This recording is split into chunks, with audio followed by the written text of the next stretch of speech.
Zena, why am I tiny?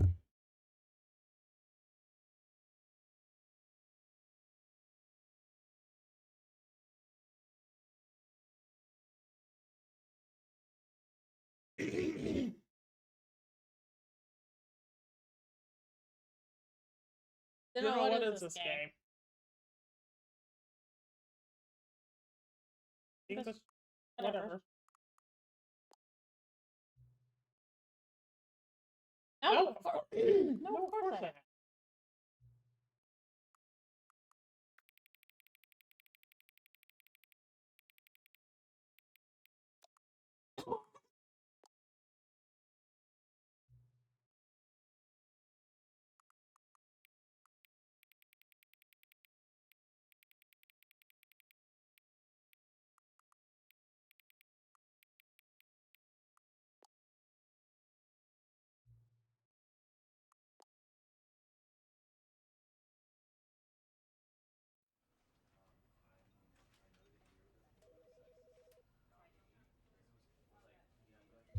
Stanley Parable.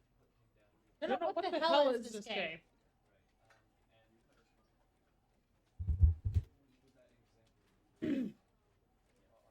Well, you didn't let me do anything last yesterday, so this game better be good.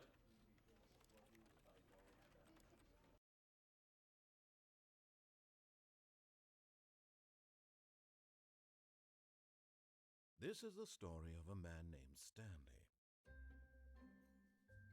Stanley worked for a company in a big building where he was employee number 427. Employee number 427's job was simple. He sat at his desk in room 427 and he pushed buttons on a keyboard. Orders came to him through a monitor on his desk, telling him what buttons to push, how long to push them, and in what order. This is what employee 427 did every day of every month of every year. And although others might have considered it soul-rending, Stanley relished every moment that the orders came in, as though he had been made exactly for this job. And Stanley was happy. And then one day, something very peculiar happened. Something that would forever change Stanley. Something he would never quite forget. He had been at his desk for nearly an hour when he realized that not one single order had arrived on the monitor for him to follow. No one had showed up to give him instructions, call a meeting, or even say hi. Never in all his years at the company had this happened, this complete isolation.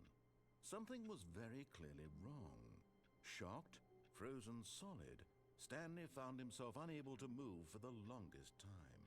But as he came to his wits and regained his senses, he got up from his desk and stepped out of his office.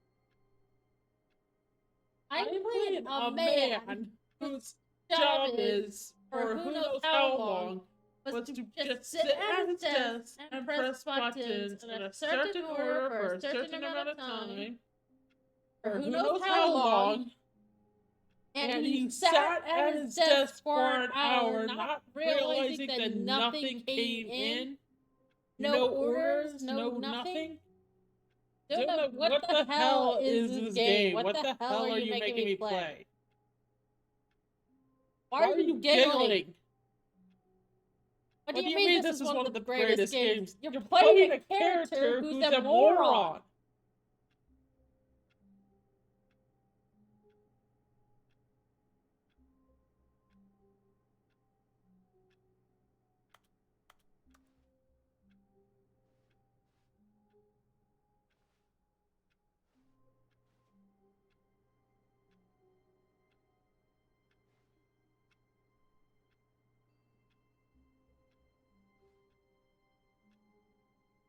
I hate money. That sounds like you.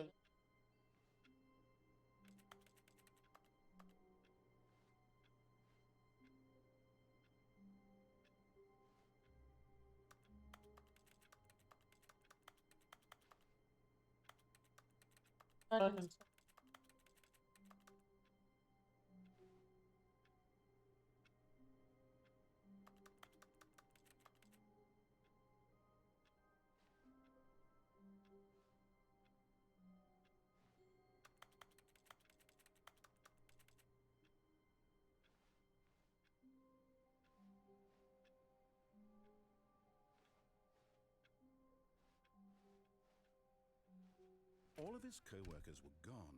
What could it mean? Stanley decided to go to the meeting room. Perhaps he had simply missed a memo. Don't know what is up. This I think. Good.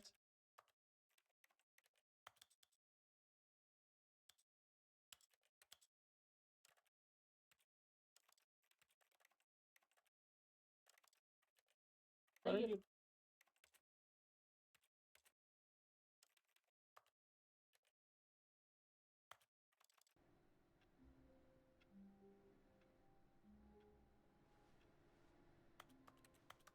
No matter how hard Stanley looked, he couldn't find a trace of his co-workers. Don't know what you do. It suddenly can't hear me.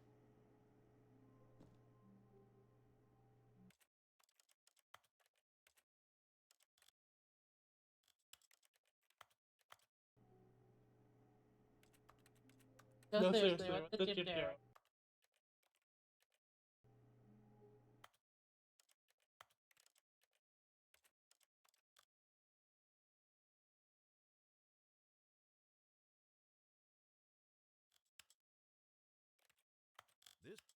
This is...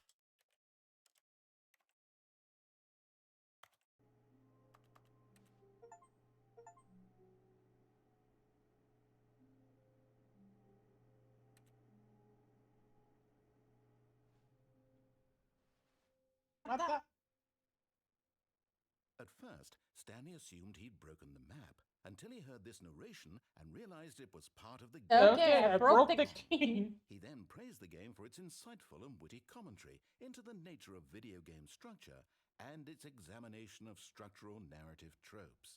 So, now that you're here, what do you think? Isn't this a fun and unique place to be? Why don't we take a minute just to drink it all in? Okay, I'm over it now. What do you think? Are you sick of this gag yet? Yes. I don't know how to say this politely, but you could literally just hit escape and restart the game any old time you want, like right now. You could have done it just then. Now would also be an appropriate time to quit. Any of these points and so many, many more, all of them are appropriate. I'm enjoying what seems to be an internal conflict going on where you are literally unable to act on your own desires to restart the game. So, just to push the envelope, I'm going to try and make this as miserable as possible and see how long you can maintain.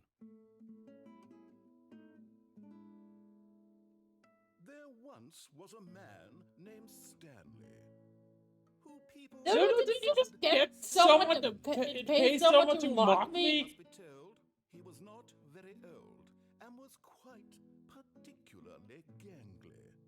What Stanley liked most was buttons. He pushed them like some kind of glutton. He did it all day in a meaningful way, but his brain had long ceased to function. Which is why he is in this parable and lives an existence quite terrible. And if you are not strong and keep playing along, you too will become quite unbearable. You too will become quite unbearable.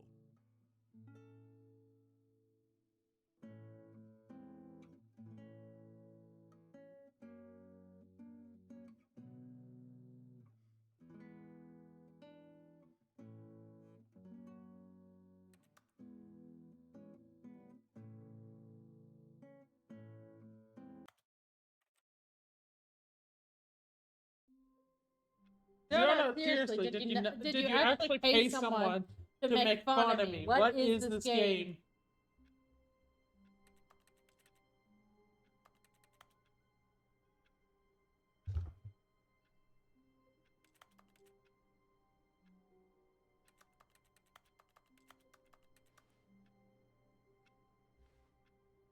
Follow the narrator? Why don't... What if I say no? His co-workers were gone. What could it mean? Stanley decided to go to the meeting room. Perhaps he had simply missed a memo. Stanley went around touching every little thing in the office, but it didn't make a single difference, nor did it advance the story, and no matter how hard Stanley looked, he couldn't find a trace of his co-workers.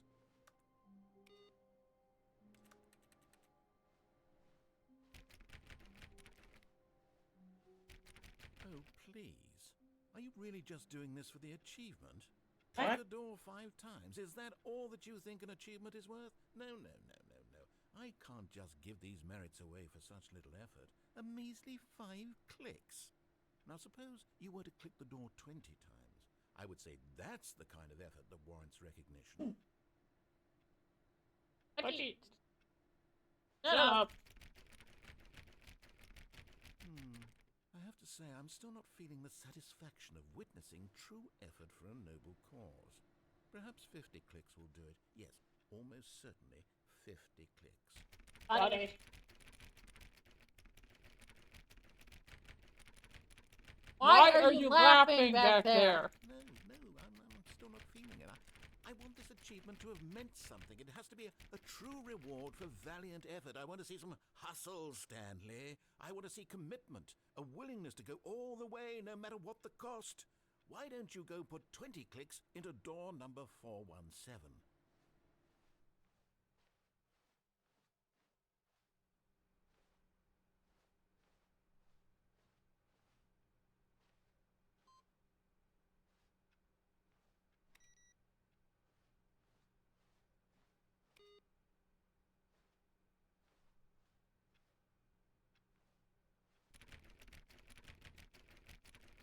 Oh, great. Now, go click a few times on door 437.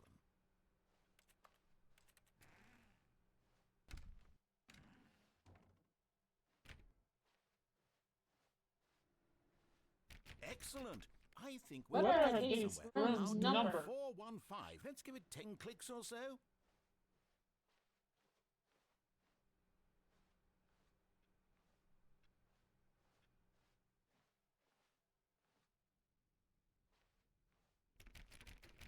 Now, back to door number 437.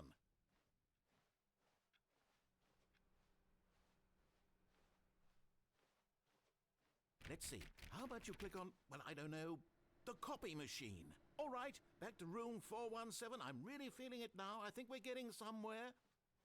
Or walking back and forth. Okay, now go climb on employee 419's desk. Yes! This is great! You're putting it all on the line, Stanley. I like that. All right, let's keep it up. Go give me a few clicks on door 416. What is wrong with you? We've almost got it! Now the copy machine, do that one again! Why are you laughing back there?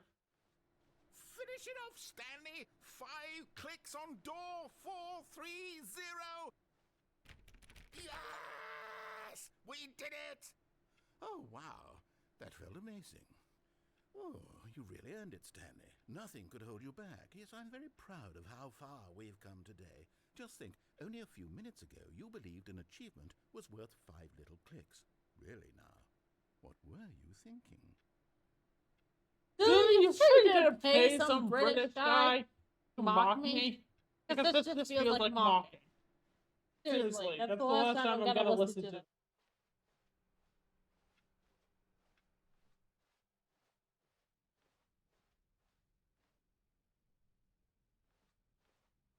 When Stanley came to a set of 2 open doors, he entered the door on his left. No. This was not the correct way to the meeting room, and Stanley knew it perfectly well. Perhaps he wanted to stop by the employee lounge first, just to admire it.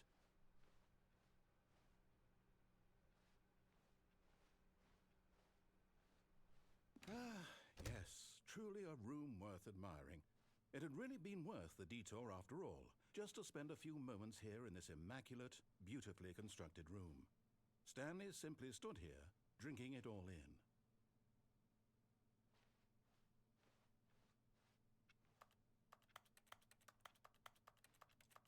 Yes, really, really worth it being here in the room. A room so utterly captivating that even though all your co-workers have mysteriously vanished, Here you sit looking at these chairs and some paintings. Really worth it. This is the most boring brick room I have ever seen. I have given my own people At this better point, grades. Stanley's obsession with this room bordered on creepy and reflected poorly on his overall personality. It's possible that this is why everyone left. Zuna! Stop laughing back there! I can hear you! This is Stanley funny! stood around waiting for more dialogue, but when a long time had passed and there was no more, he decided that the game was trying to send him a message. Give me something.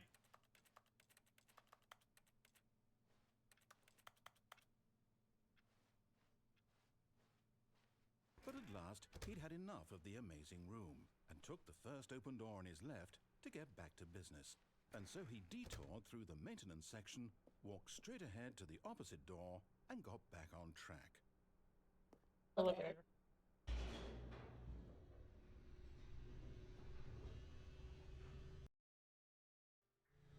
But Stanley didn't want to go back to the office.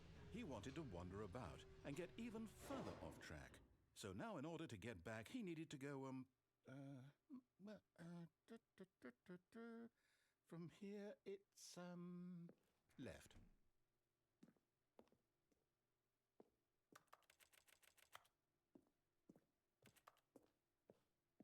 Oh, no, it's to the right, my mistake. No, not the right. Why would I have ever said it was to the right? What was I thinking? It's clearly... Oh dear, would you hold on for a minute, please? Now, let's see. We went down right, left, down, left, right. Yep, okay, yes. I've got it now. This story is absolutely, definitely this way.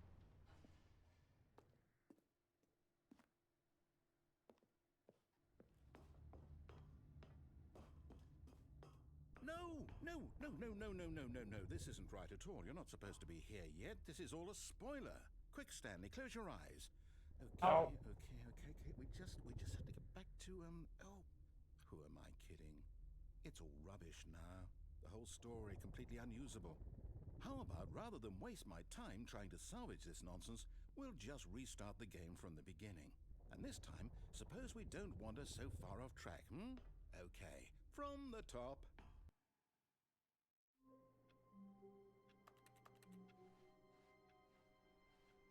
All of his co-workers were gone. What could it mean?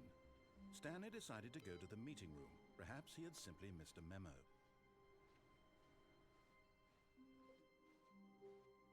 Why do you? I have to listen to you.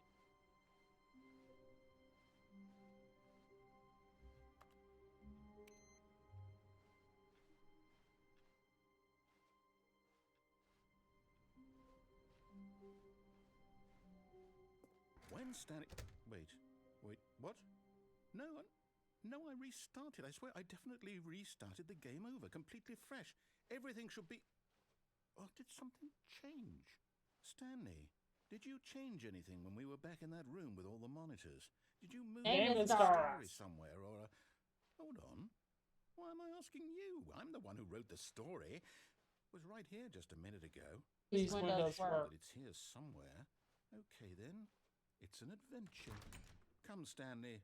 Let's find the story.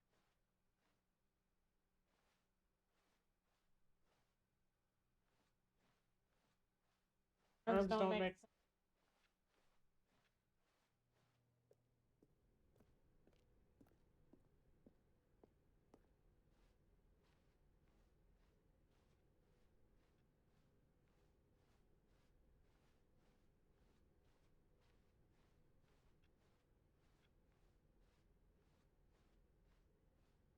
I'll say it. This is the worst adventure I've ever been on. I can promise you there definitely was a story here before. Do we need to restart the game again? Well, I find it unlikely that we'll ever progress by starting over and over again, but it's got to be better than this. Okay, let's give it a shot. Why not?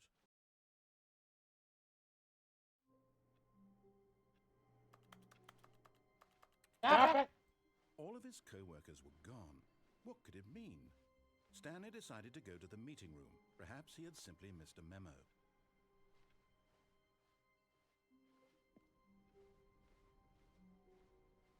Okay, yep, it's worse. I might be remembering this wrong. It's possible the story is back where we just came from. Hey, let's go right left. And see if we missed anything.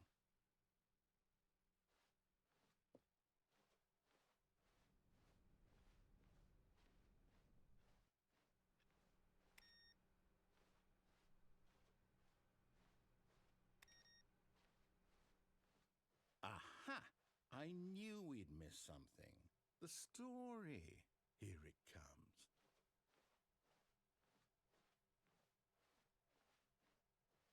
No, wait, never mind. Not the story. Okay, let's head back the other way and retrace our steps. Jenna, this guy is insulting my intelligence. Now this, well, I'll be honest, I don't recognize this place at all. Is this the story?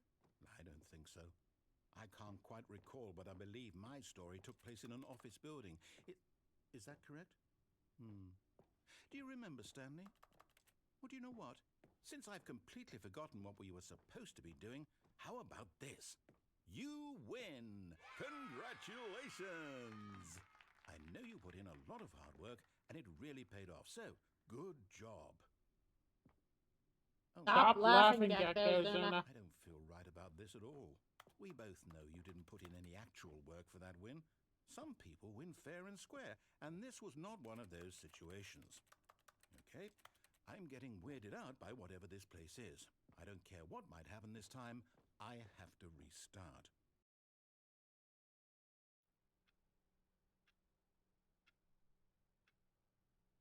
Jeez, you would be more on the nose than Jenna would be. All right, I've got a solution. This time, to make sure we don't get lost, I've employed the help of the Stanley Parable Adventure Line. Just follow the line. How simple is that?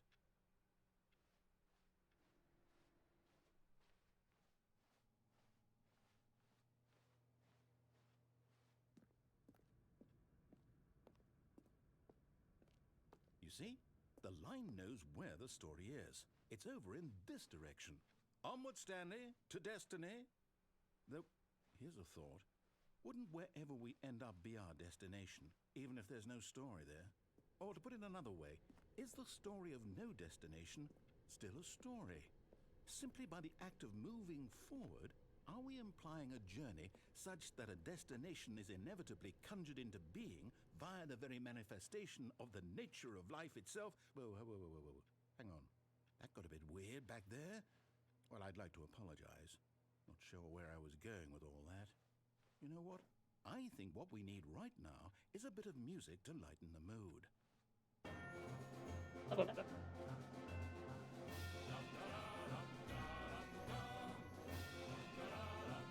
Why are you laughing?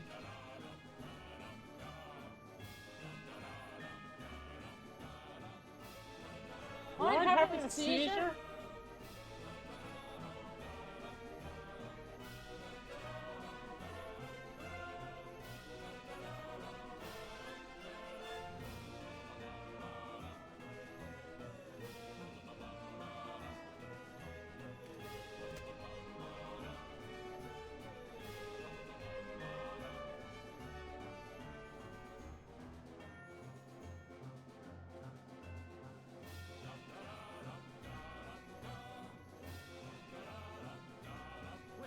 Cut the music, go back and look at that fern. Stanley, this fern will be very important later in the story. Make sure you study it closely and remember it carefully. You won't want to miss anything. And I basically managed to test myself into this game and burn the stupid plants.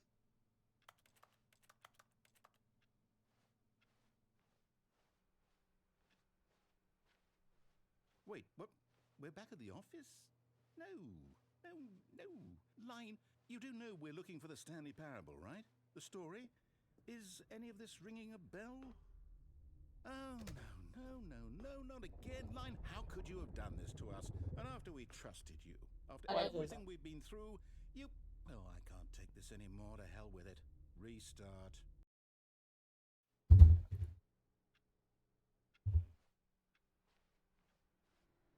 You know what, Stanley? I say forget the adventure line. What's it ever done for us? We're intelligent people, right? Why can't we make up our own story? Something exciting, daring, mysterious. Ooh, this all sounds perfectly doable. Why don't we simply start wandering in, well, I don't know. How about this direction?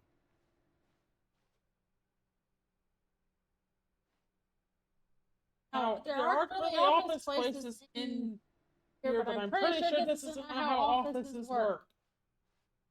Now, yes, this is exciting. Just me and Stanley forging a new path, a new story. Well, it could be anything. What do you want our story to be? Stop going in circles. Use your imagination. Whatever it might be, Stanley, I'm ready for it. Oh, no, not you again. Stanley, I'd also like to veto the line from having any role in our awesome new story. No lines or monitor rooms. Just don't acknowledge it, and we should be fine.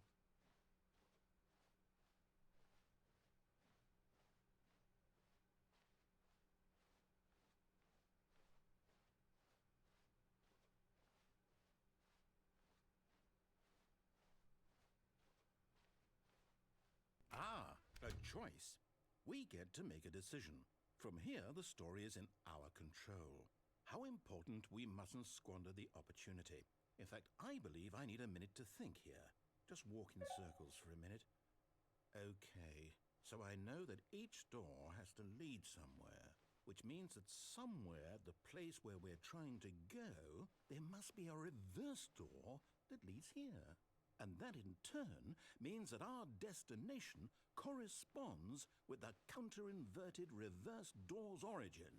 So starting from the right, let us ask, will taking the right door lead us to where we're going? And since the answer is clearly yes, then by all accounts, the door on the right is the correct one. Another victory for logic. Come, Stanley, our destiny awaits.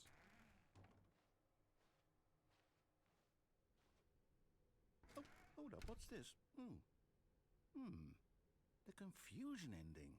You're telling me that's what this is? It's all one giant ending? And we're supposed to restart the game, what, eight times? That's really how all this goes? It's all determined? So now, according to the schedule, I restart again. Then what? Am I just supposed to forget?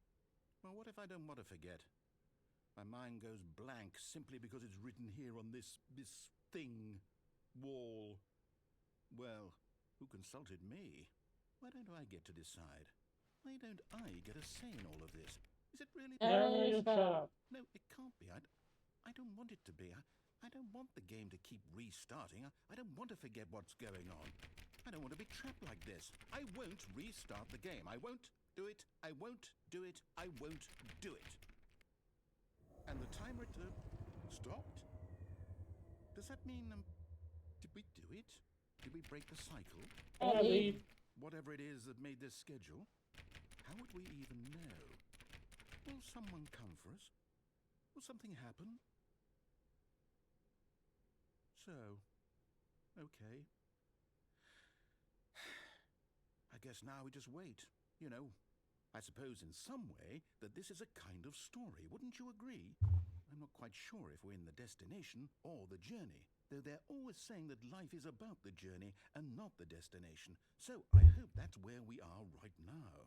We'll find out, won't we? Eventually. Well, in the meantime, if you...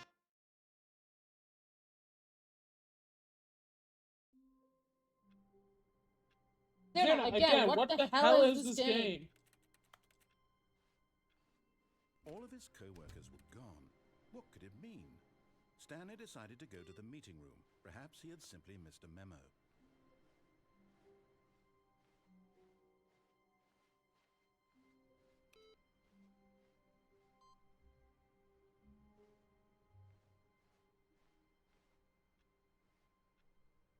Zena made this game and it's insulting me.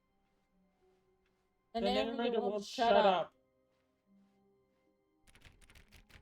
Pretty sure Zilla made this game. Hired some guy to do it. Was it you? Are you the one who's talking? All has been doing is insulting me. Go.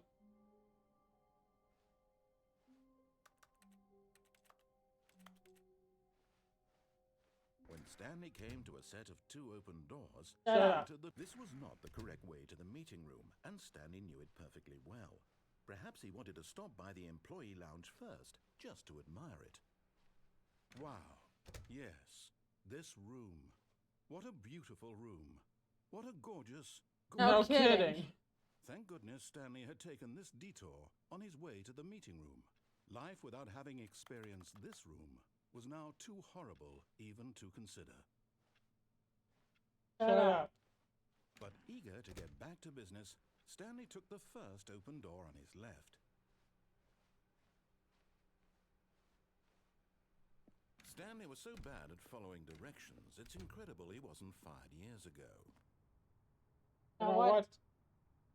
But in his eagerness to prove that he is in control of the story and no one gets to tell him what to do, Stanley leapt from the platform and plunged to his death.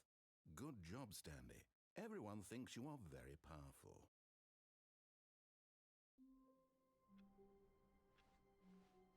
All of his co-workers were gone. What could it mean? Stanley decided to go to the meeting room. Perhaps he had simply missed a memo.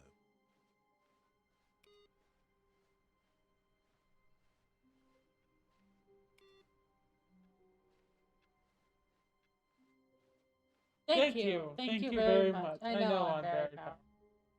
When Stanley came to a set of 2 open... This was not the correct way to the meeting room, and Stanley knew it perfectly well. Perhaps he wanted to stop by the employee lounge first, just to admire it. The lounge was sublime, a work of art. But eager to get back to business, Stanley took the first open door on his left. Stanley was so bad at following directions, it's incredible he wasn't fired years ago.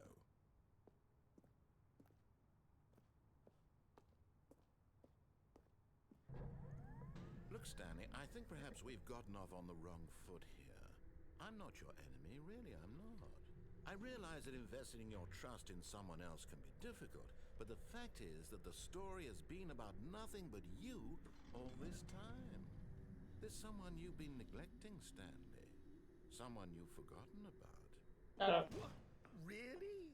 I was in the middle of something. Do you have zero consideration for others? Now you know it's... Convinced that I want something bad to happen to you? No, I just think you're I annoying. don't know how to convince you of this, but I really do want to help you, to show you something beautiful.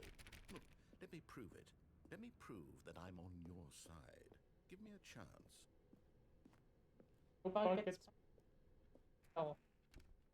Now listen carefully, this is important. Stanley walked through the red door. Aha, perhaps you misunderstood. Stanley walked through the red door. I still don't think we're communicating properly. Stanley walked... All right, fine, go ahead, Stanley. You want to know so badly what's out there? You want to find out what lies at the end of this road you've chosen? Well, don't... I just want to ignore you. You see? There's nothing here.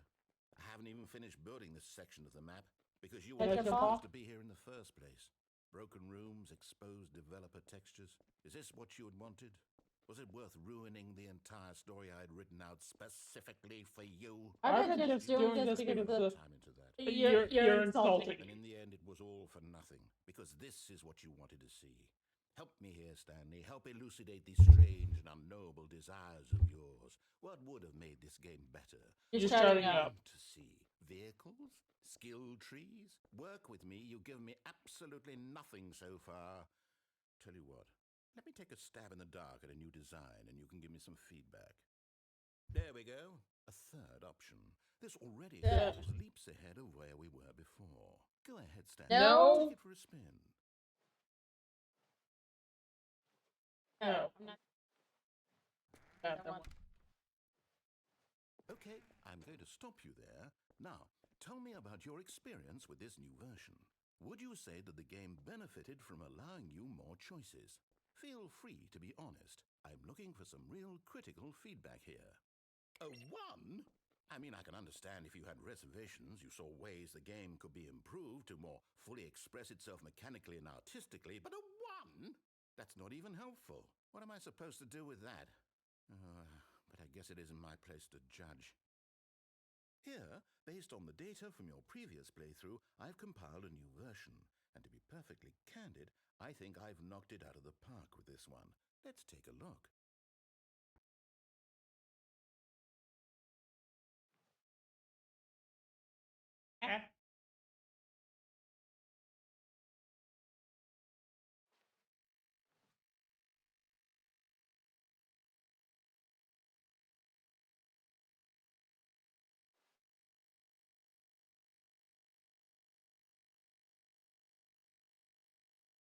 Really?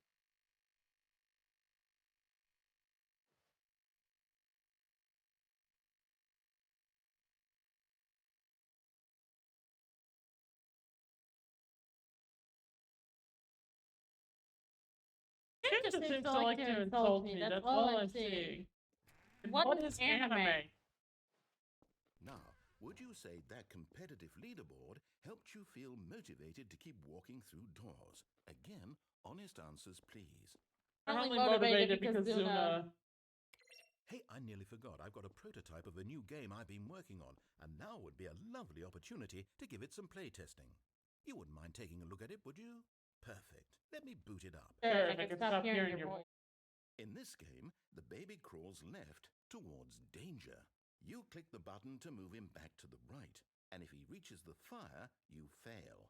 It's a very meaningful game, all about the desperation and tedium of endlessly confronting the demands of family life. I think the art world will really take notice. But of course, the message of the game only becomes clear once you've been playing it for about 4 hours. So why don't you give it 4 hours of play to make sure it's effective? Be sure to keep notes on your experience. And no. You heartless bastard. I'm a demon, what do you expect? You hate babies or purely to spite me? Because if It's both an option. I'm completely out of ideas. I can't think of a single thing that might improve the experience for me. I'm not even going to try. I'm out, I'm done. It's over. Thank you for playing. Your input was extremely valuable. Oh, hey, since my game was so awful, why don't we play someone else's game, just to ease the pain? Let's see. What do we have here? Yes, this seems like it'll work. Let's give it a shot.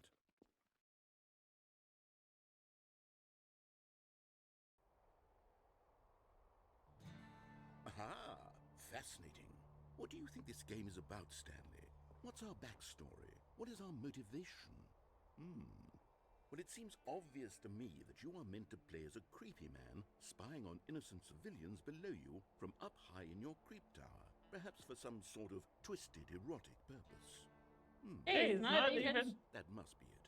What a fascinating Yes. adventure into the experience of Yes, demons demons clearly have so far. sexual desires like that. Stanley, and it seems there's even more. Come, let's venture outward and see what else is out there.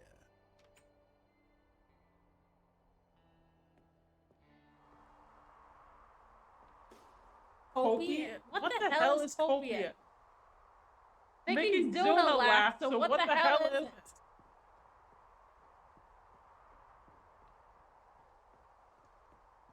Oh no. No, it can't be.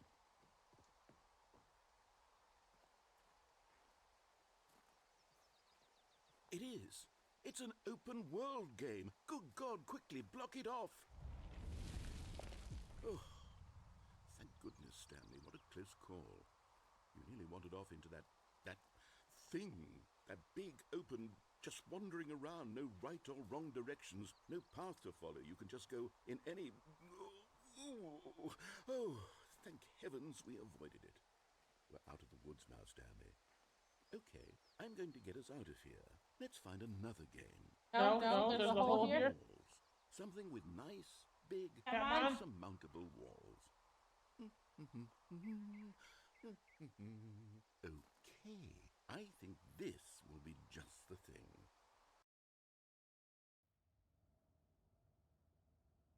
What Wonderful. See, this is is exactly what I had this? in mind. Just a nice big box for you to run around in. There isn't any possibility that you could get lost here. Now this is game design. Stanley, if you manage to get lost in this game, I will be phenomenally Are impressed. these real games or? I don't know what the hell is Rocket League. Okay, so what exactly do we do here? Let's see. There are lots of cars here in the back, but obviously there's no racetrack. Okay, I'm seeing that there's a ball of some kind back here. Is this game sports ball? Stanley, I think it's sports ball. Oh, what fun. Oh. We shall run the bases and do a touchdown together. Yes, I think surely we must. Okay, Stanley, here's the ball. Have fun.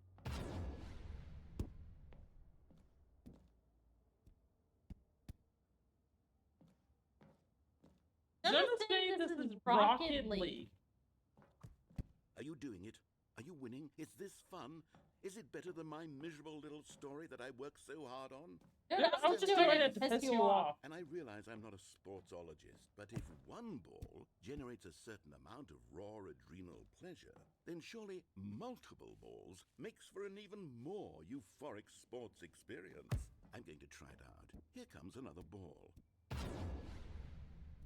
Yes! Oh goodness, that really does feel amazing, doesn't it? Stanley, I'm like a child in a confectionery shop. I simply have to have more. I'm insatiable. More balls!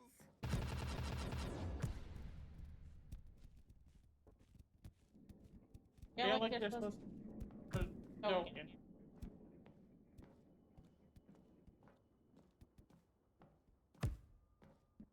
Are you enjoying this, Stanley? Are you having fun? Is this a real video game?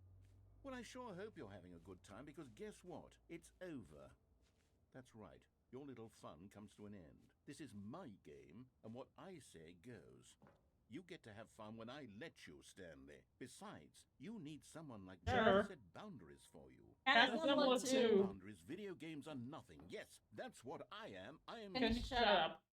Yes, there are games here. We have lava racing, race L6, wrestling, dueling, and that kind of stuff. Like weapon shows, Structure, magic and your sense shows, of and purpose. And since you decided you didn't want to play my game, now I don't want to play with you either. So goodbye, Stanley. I'm leaving. See how you like it when I'm not around to set Let's the go. goals. Somehow, I don't think you'll enjoy it as much. But who knows? You're an inventive kid. You'll come up with something. After all, you're the one who knows best. Take care, Stanley. Okay, are you done talking? Okay. How about I go and get those balls? Not like 3 of them down here. Hold on. What are you doing?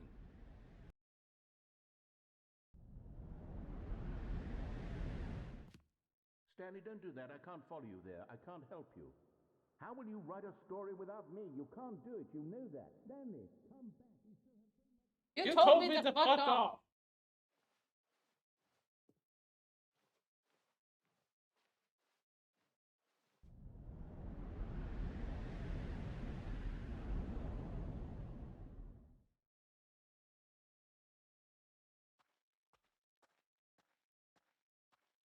Original Stanley Parable? What the hell are you talking about?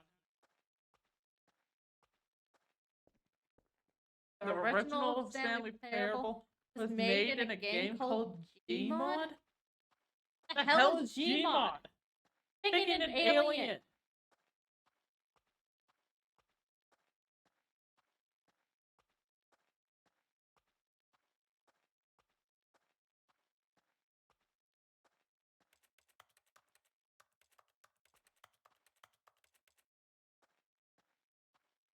Game for toxic people, so the toxic demons would enjoy it? I wonder what he found. If what he wanted was to be the leading man in his own story, well, perhaps he's gotten it. Down in wherever he is right now. I wonder if he's happy with his choice, and if he's learned the heavy cost that comes with it. He'll understand soon what I was trying to tell him. He needs me. Someone who will wrap everything up at the end, to make sense out of the chaos and the fear and the confusion. That's who I am. That is what I mean to this world. Oh, yes. Yes, I'll be back. There's no other way. Once this ends, after it all comes to a close, then I'll be back. The end will be here soon. Very soon. You should sound like my predecessor.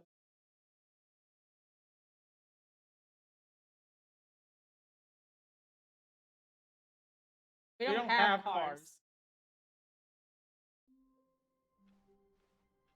All of his co-workers were Yeah, good. man. Well, yeah. Well, Stanley quote-unquote decided to go animals. They're more demon animals. Mr. Memo. Balstics is Cerberus.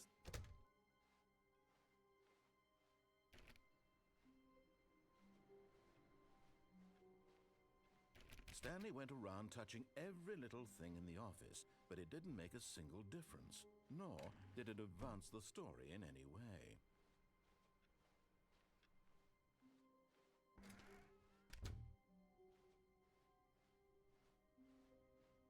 When Stanley came to a set of 2 open doors, he entered the door on his left. This was not the correct Yeah, door, I have a giant and bowel. Stanley knew it perfectly well. Perhaps he wanted to stop by the Think of employee that lounge stupid bearded dragon that has Standing a lot in the bigger room, Stanley for the first time understood true happiness. 4 arms on each side and has a paralyzing venom. And lingered for a minute or two. Now it's only half there. Just a kind of, Oh, shut up. But eager to get back to business, Stanley took the first open door on his left. Whatever the elevator. Stanley was so bad at following directions, it's incredible he wasn't fired years ago. No. Look, Stanley, I think perhaps we've gotten off on the wrong foot here. I'm not your enemy, really, I'm not. I realize that investing your trust in someone else can be difficult, but the fact is that the story has been about nothing but you all this time. There's someone you've been neglecting, Stanley. Someone you've forgotten about. Please, stop trying to make every decision by yourself. Now, I'm not asking for me, I'm asking for her. Her? I'm not married. That's it, Stanley. Your chance to redeem yourself. To put your work aside. To let her back into your life. She's been waiting. Did you put yourself into this game? Ow. You will pay for that. Got a room that needs to be scrubbing anything.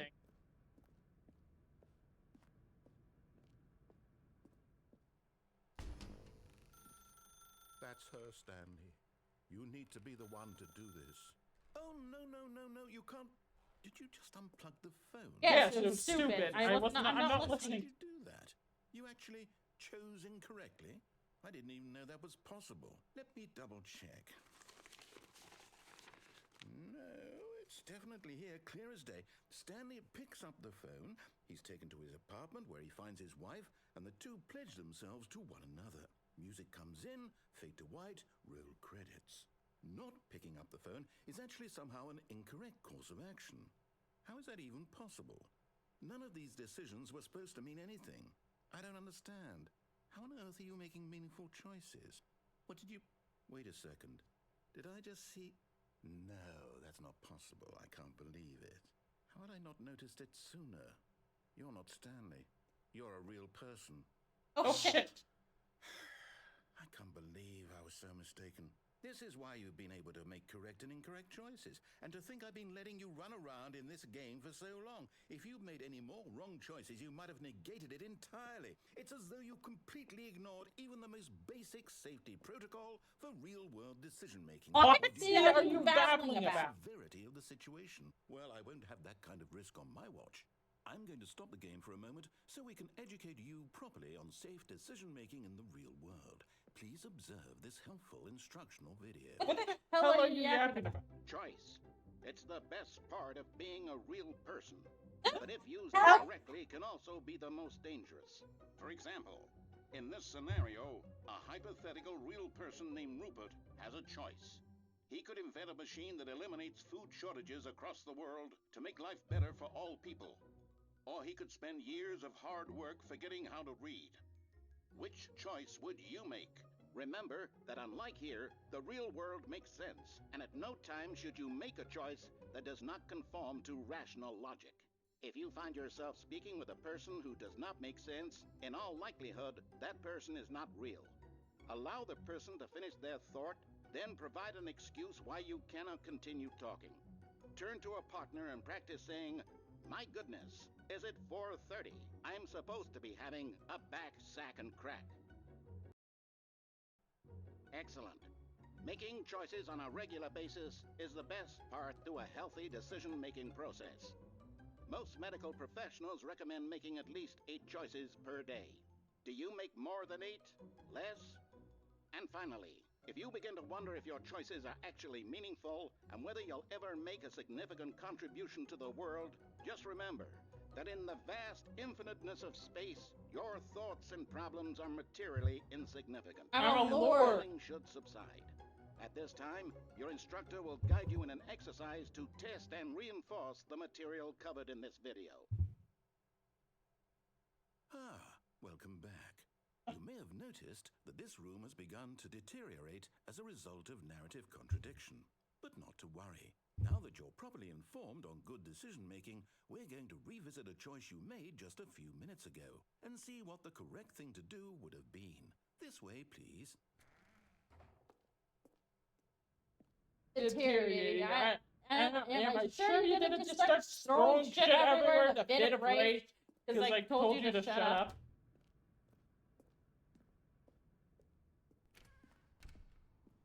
Really? Now that we know your choices are meaningful, we can't have you jumping off the platform and dying. Imagine the main character dying senselessly halfway through the story. That story would make no sense at all.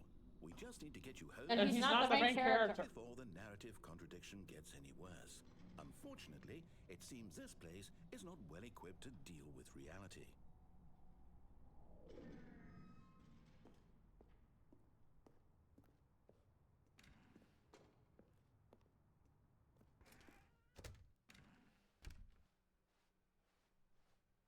So how far do you want me to walk back?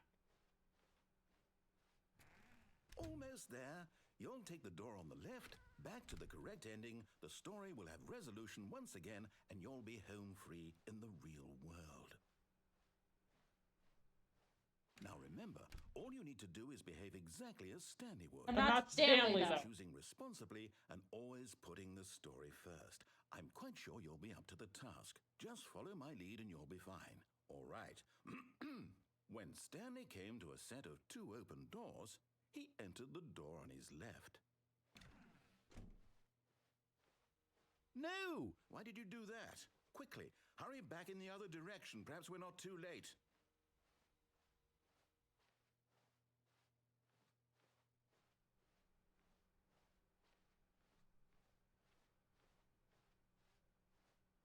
Oh, it's ruined. I can't believe, after everything we talked about, that my story, you've destroyed my work. Why? For what? What did you get out of that? What did you Knowing think so special about seeing the game undone, left here like so much garbage? It's worthless now. And what am I supposed to do? Even if there were a way to continue, would it be worth it? To know that my story is... Yes, but I'm not dancing for back you. to that. I can't erase that knowledge. I'll have to live with it forever, reliving its impossibility forever. I couldn't live that way. Is it better to shut the game down entirely? To willingly destroy all of my work? I don't know. What's the answer? What do I do? What do I do? What do I... No, I have to. I have to shut the game down. I have to. I have to.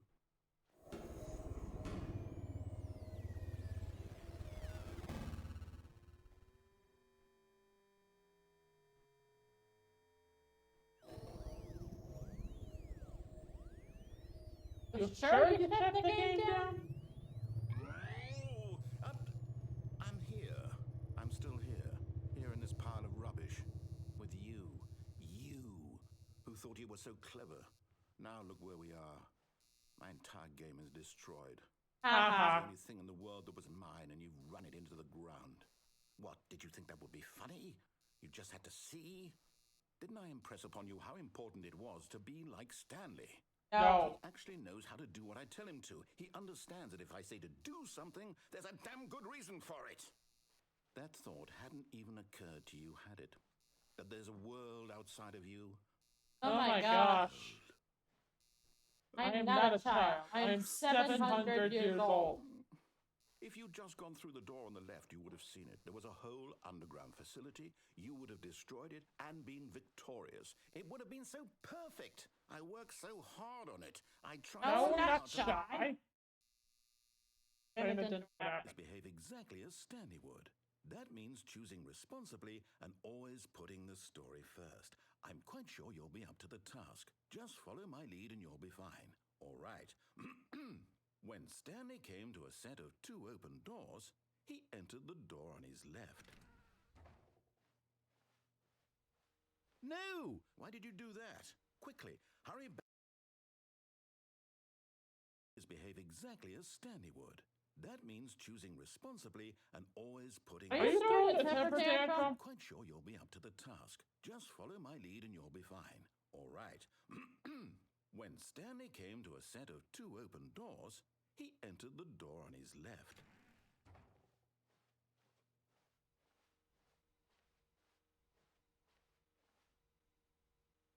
Really? Nothing?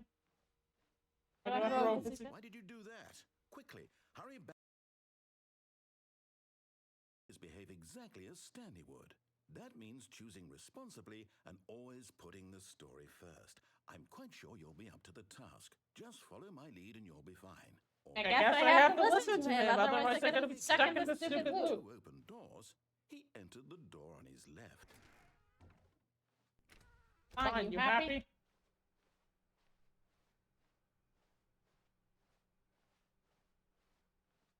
Yet there was not a single person here either. Feeling a wave of disbelief, Stanley decided to go up to his boss's office, hoping he might find an answer there.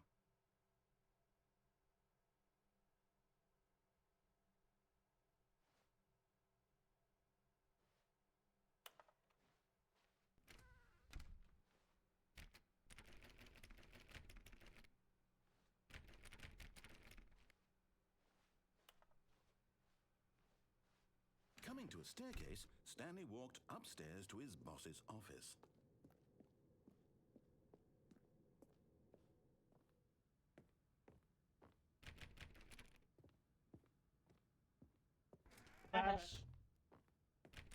Like my office. Or lava.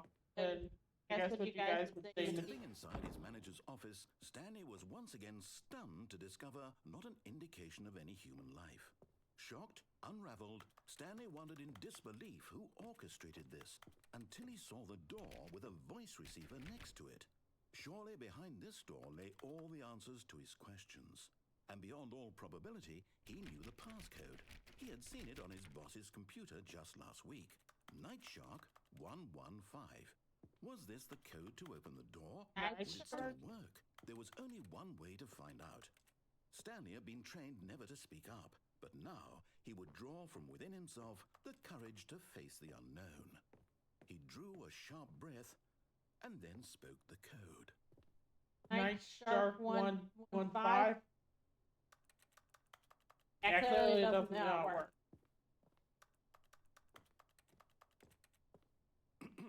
Stanley spoke the code. Nightshark 115. He spoke it into the receiver, right there on the wall. Yeah, buddy, you didn't program voice. This microphone thingy. Is there a problem? You didn't mishear me, did you? Please speak the code into the receiver. Otherwise, we can't get on with the story. This is a crucial step. Clearly. Didn't think this far ahead, clearly. Okay, fine. You're not going to do it. But you know what? It's pretty humiliating to bring you this far, only for you to suddenly decide you have better things to do. I asked you for this one single thing, for your respect. The kind of respect Stanley shows for his choices. He knows what it means to take a story seriously. If you didn't want to see what I had to show you, then why did you come here? You had Because if I went right, you would teleport me back. on the right. You could have done whatever the hell you wanted over there. Why did you come this way? Speak. Say something to me. Explain yourself, you coward. You... Thank you. When Stanley came to a set of two open doors, he entered the door on his left. Uh-huh. Stanley? Hello? Are you... Is everything okay? Stanley, please. I need you to make a choice. I need you to walk through the door. Are you listening to me? Have I done playing? Is everything all right? Stanley, this is important. The story needs you. It needs you to make a decision. It cannot exist without you. Do you understand me? Whatever choice you make is just fine. What do you mean there's other endings? Haven't I talked to them all? I'll accept whatever you do. I simply need you to take that step forward, please. Choose. Do something. Anything. This is more important than you can ever know. I need this. The story needs it. So, you hear me? Are you there? Are you listening to this? Stanley, are you there? Okay. It's okay, I can wait. You need time to decide. Time to make sure your choice is correct. That is the best choice. That's all right. Really? I'll wait for you to decide what's the right thing to do. Take as much time as you need.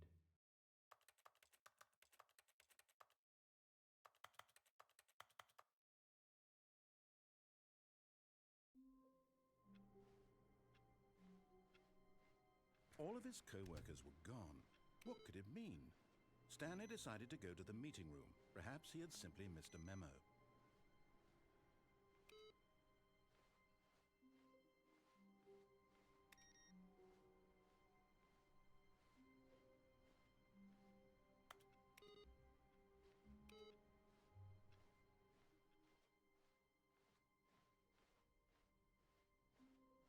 When Stanley came to a set of two open You know doors, what, he Mr. entered I'll just take the phone. the correct way to the meeting room, and Stanley knew it. So I can punch Student in the face. Perhaps he wanted to stop by the employee lounge first, just to admire it. Stanley felt lightheaded, butterflies in his stomach. But eager to get back to business, Stanley took the first open door on his left.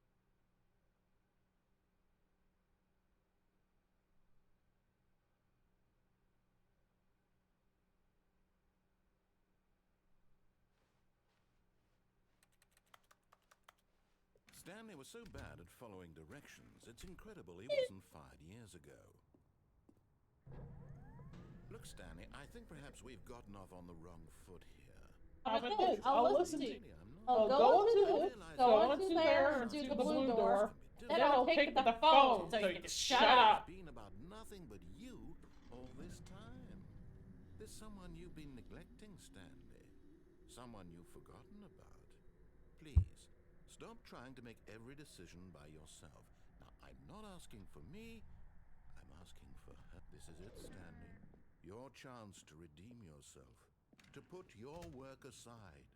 To let her back into your life. She's been waiting.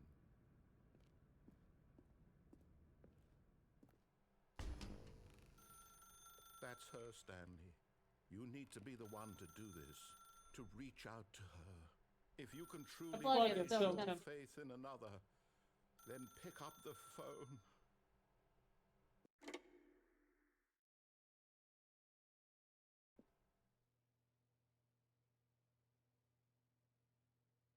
Oh, Stanley, is that you?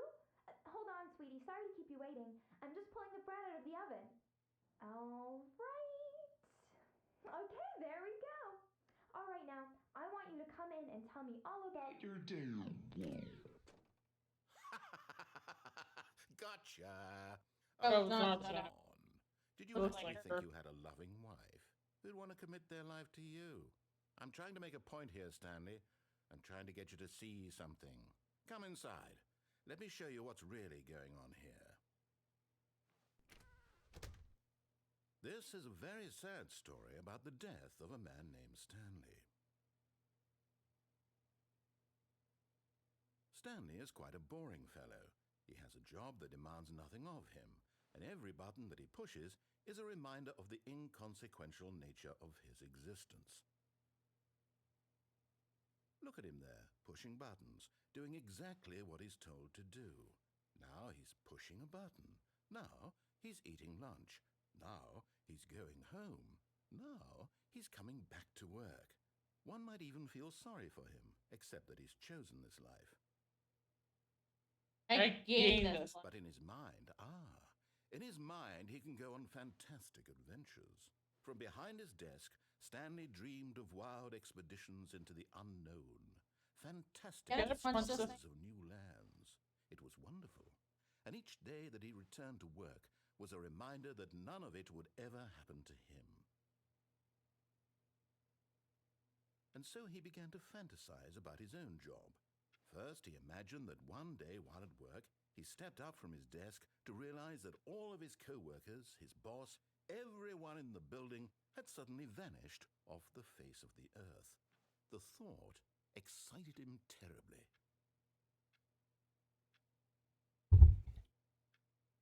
So he went further. He imagined that he came to 2 open doors and that he could go through either. At last, choice. It barely even mattered what lay behind each door. The mere thought that his decisions would mean something was almost too wonderful to behold. As he wandered through this fantasy world, he began to fill it with many possible paths and destinations. Down one path lay an enormous round room with monitors and mind controls. And down another You was missed yet the another so-called round waifu, with it's a directions. mannequin. And down another was a game with a baby. And he called it the Stanley Parable. It was such a wonderful fantasy, and so in his head he relived it again, and then again, and again, over and over, wishing beyond hope that it would never end, that he might always feel this free. This guy sounds like a loser. Some new path, mustn't there be? Perhaps if he played just one more time. But there is no answer. How could there possibly be? In reality, all he's doing is pushing the same buttons he always has. Nothing has changed. The longer he spends here, the more invested he gets, the more he forgets which life is the real one. And I'm trying to tell him this, that in this world he can never be anything but an observer, that as long as he remains here, he's slowly killing himself. But he won't listen to me. He won't stop. Here, watch this. Stanley, the next time the screen asks you to push a button, do not do it.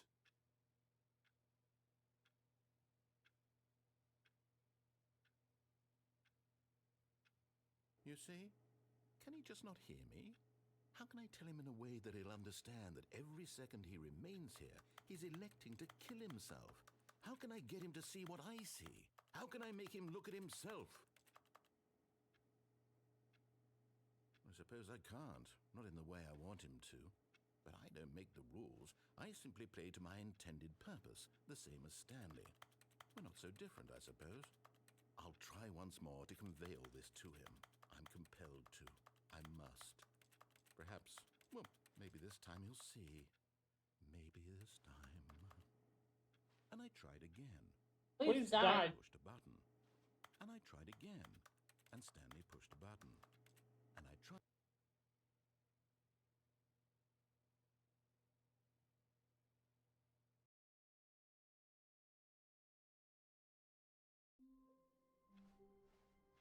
How wonderful. Stanley was alone. Finally. This is great, he thought to himself. This is what I've wanted all along. I got what I wanted. No matter how hard Stanley looked, he couldn't find a trace of his co-workers.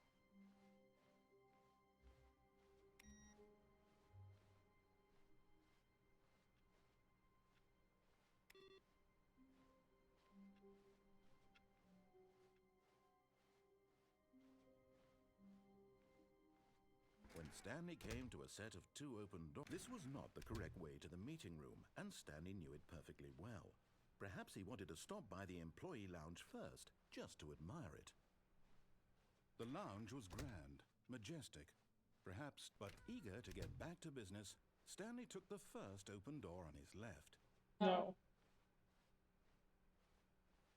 Stanley was so bad at following directions, it's incredible he wasn't fired years ago. Look, Stanley, I think Someone's been laughing her ass off. here. I'm not your What enemy, is really. so funny? I realize that investing your trust in someone else can be difficult, but the fact is that the story has been about nothing but you all this time. There's someone you've been neglecting, Stanley. Someone you've forgotten about. What? Really? I was in the middle of something. Do you have zero consideration for others? Are you that convinced that I want something bad to happen to you? Why, I don't know how to convince you of this, but I really do want to help you, to show you something beautiful. Look, let me prove it. Let me prove that I'm on your side. Give me a chance. Now listen carefully, this is important. Stanley walked through the red door. Oh, thank God you are willing to listen to me. Do you see that I Just really saying what's wanted down. you to be happy all this time? The problem is all these choices. The two of us always trying to get somewhere that isn't here. Running and running and running, just the way you're doing right now. Don't you see that it's killing us, Stanley? I wanted to stop. We would both be so much happier if we just stopped. And I think I have a solution. Here, let me show you.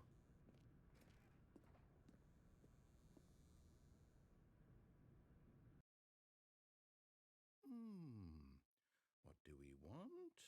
What are we looking for? Here. Yes. Oh, it's beautiful, isn't it? If we just stay right here, right in this moment with this place, Stanley, I think I feel happy. I actually feel happy. Hell is this? This is stupid. Down here. No, wait. Where are you going? Oh no. Stay away from those stairs. If you hurt yourself, if you die, the game will reset. We'll lose all of this.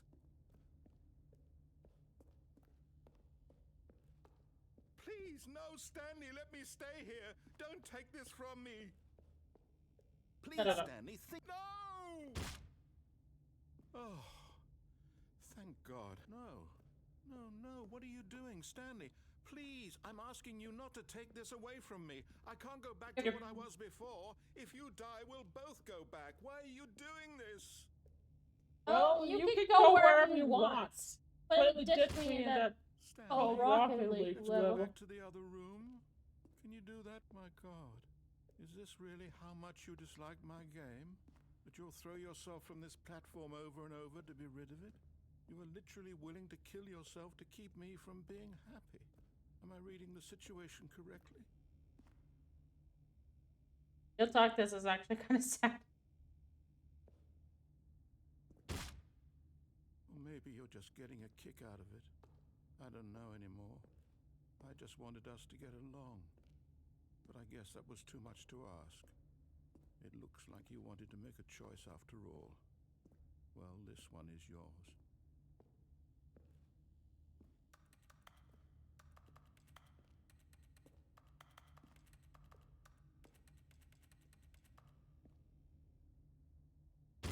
Is it over?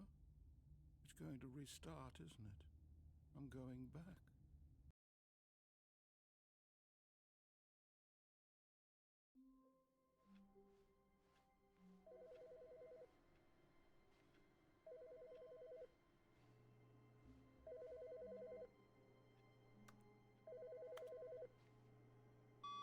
Hi, Stanley.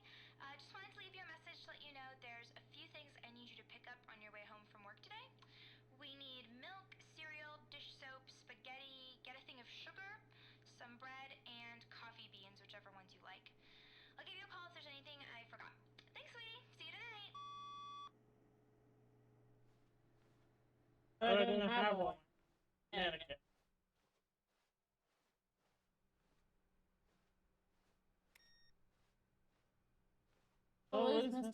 I'll keep that up.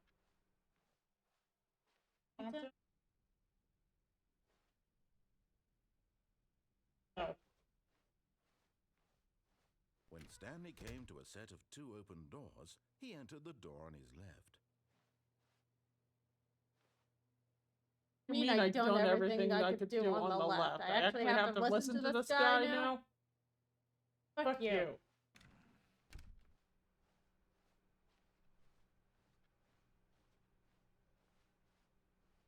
Yet there was not a single person here either.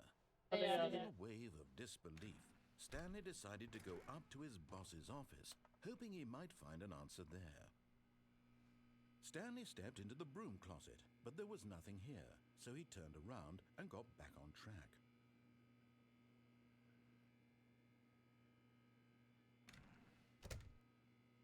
There was nothing here. No choice to make, no path to follow, just an empty broom closet. Sitting here because it pisses you off.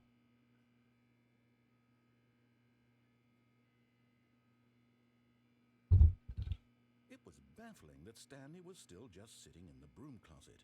I should have just titled this stream Drax pisses off the narrator. He's literally just standing there doing sweet FA. FA? Oh, fuck all.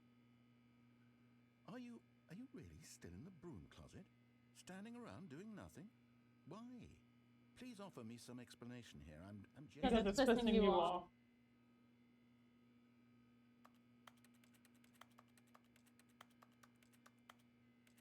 You do realize there's no choice or anything in here, right? If I'd said Stanley walked past the broom closet, at least you would have had a reason for exploring it to find out. But it didn't even occur to me because literally this closet is of absolutely no significance to the story whatsoever. I never would have thought to mention it.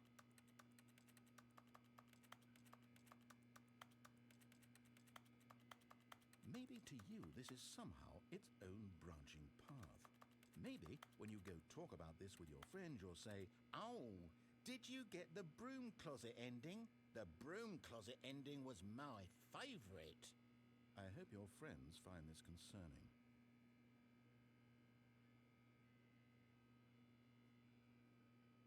Stanley was fat and ugly and really stupid. I'm sorry? He probably only got the job because of a family connection. That's how stupid he is. That or with drug money. Also, Stanley is addicted to drugs and hookers.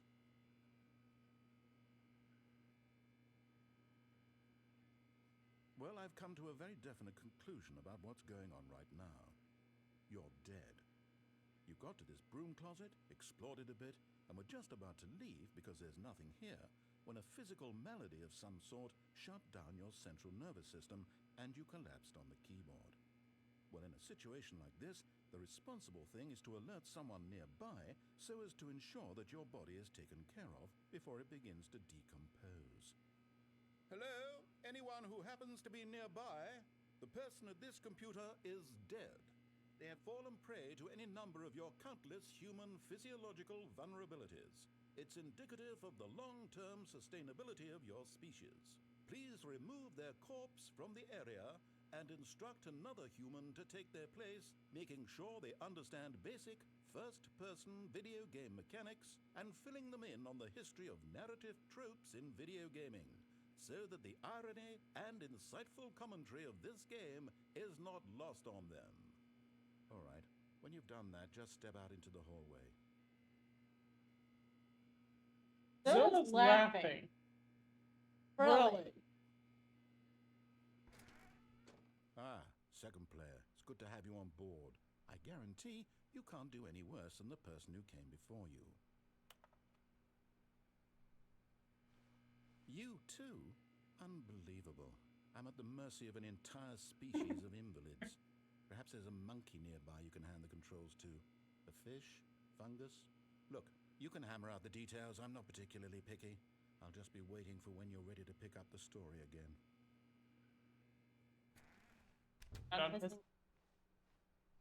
Coming to a staircase, Stanley walked upstairs to his boss's office. Oh.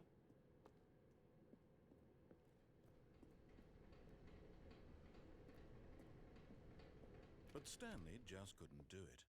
He considered the possibility of facing his boss, admitting he had left his post during work hours. He might be fired for that. And in such a competitive economy, why had he taken that risk? All because he believed everyone had vanished? His boss would think he was crazy. And then something occurred to Stanley. Maybe, he thought to himself, maybe I am crazy. All of my co-workers blinking mysteriously out of existence in a single moment for no reason at all? None of it made any logical sense. And as Stanley pondered this, he began to make other strange observations. For example, why couldn't he see his feet when he looked down? Why did doors close automatically behind him wherever he went? And for that matter, these rooms were starting to look pretty familiar. Were they simply repeating? No, Stanley said to himself, this is all too strange. This can't be real. And at last, he came to the conclusion that had been on the tip of his tongue. He just hadn't found the words for it. I'm dreaming, he yelled. This is all a dream.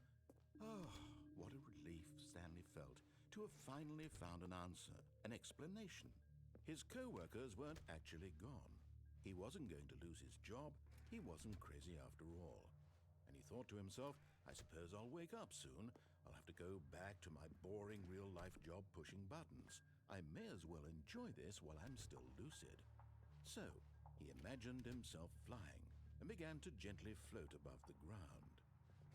Then he imagined himself soaring through space on a magical starfield, and it too appeared. It was so much fun, and Stanley marveled that he had still not woken up. How was he remaining so lucid? And then perhaps the strangest question of them all entered Stanley's head. One he was amazed he hadn't asked himself sooner. Why is there a voice in my head dictating everything that I'm doing and thinking? Now the voice was describing itself being considered by Stanley, who found it particularly strange. I'm dreaming about a voice describing me, thinking about how it's describing my thoughts, he thought. And while he thought it all very odd and wondered if this voice spoke to all people in their dreams, the truth was that, of course, this was not a dream. How could it be? Was Stanley simply deceiving himself, believing that if he's asleep, he doesn't have to take responsibility for himself? Stanley is as awake right now as he's ever been in his life. Now, hearing the voice speak these words was quite a shock to Stanley. After all, he knew for certain, beyond a doubt, that this was in fact a dream. Did the voice not see him float and make the magical stars just a moment ago? How else would the voice explain all that? This voice was a part of himself too. Surely, if he could just... He would prove it. He would prove that he was in control, that this was a dream. So he closed his eyes gently, and he invited himself to wake up. He felt the cool weight of the blanket on his skin, the press of the mattress on his back. Can't The see. air of a world outside this one. Let me wake up, he thought to himself. I'm through with this dream. I wish it to be over. Let me go back to my job. Let me continue pushing the buttons. Please, it's all I want. I want my apartment, and my wife, and my job. All I want is my life exactly the way it's always been. My life is normal. I am normal. Everything will be fine. I am okay.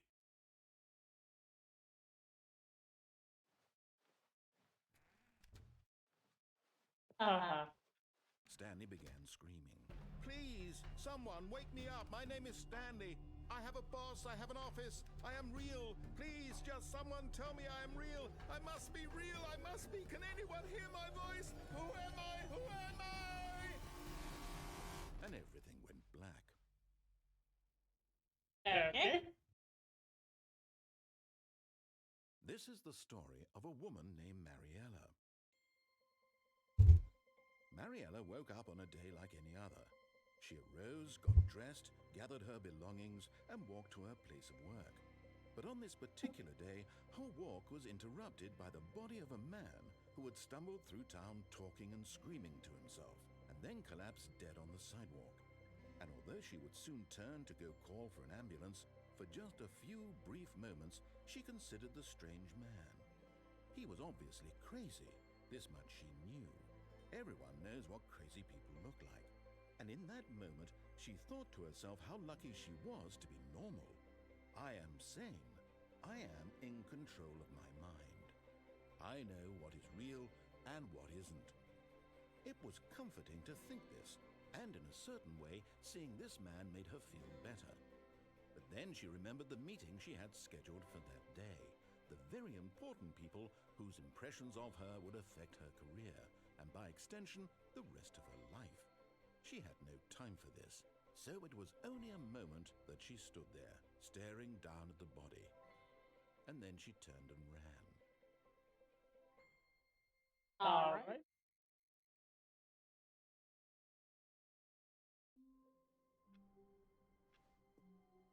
All of his co-workers were gone. Shut Stanley up. decided to go to the meeting room. Perhaps he had simply missed a memo.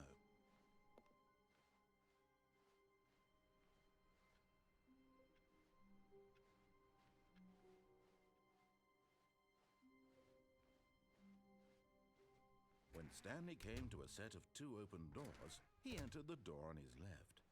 So weird. Yet there was not a single person here either. Feeling a wave of disbelief, Stanley decided, oh no, not again. I won't be part of this. I'm not going to encourage you. I'm not going to say anything at all. I'm just going to be patient and wait for you to finish whatever it is you enjoy doing so much in this room. Please take your time.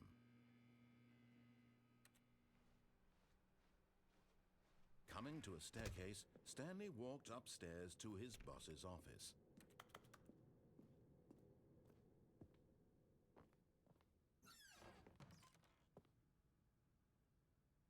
Rich is trying to make crimes in life.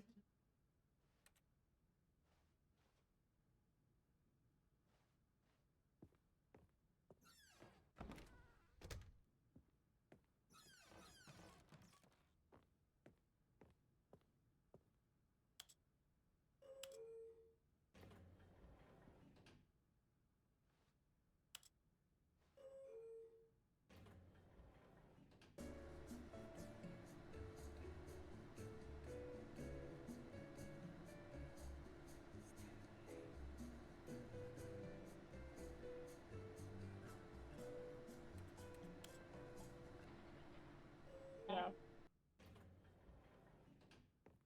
Oh.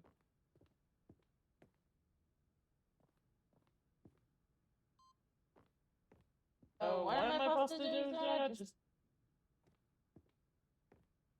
act? Stepping in.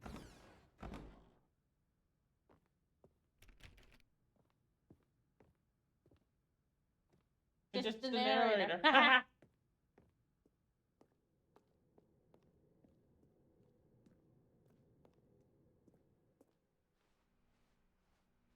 Nobody can stop me. This character?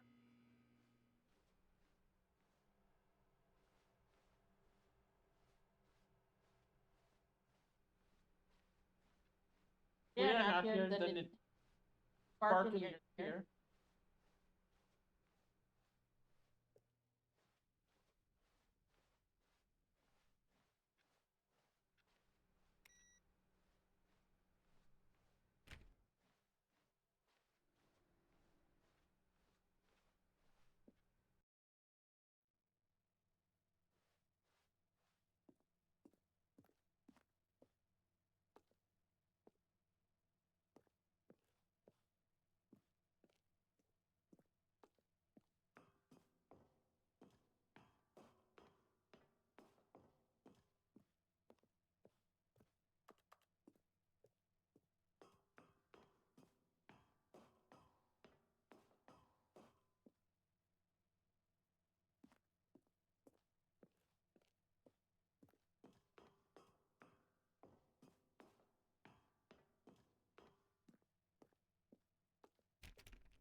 you gonna let me go into the pod?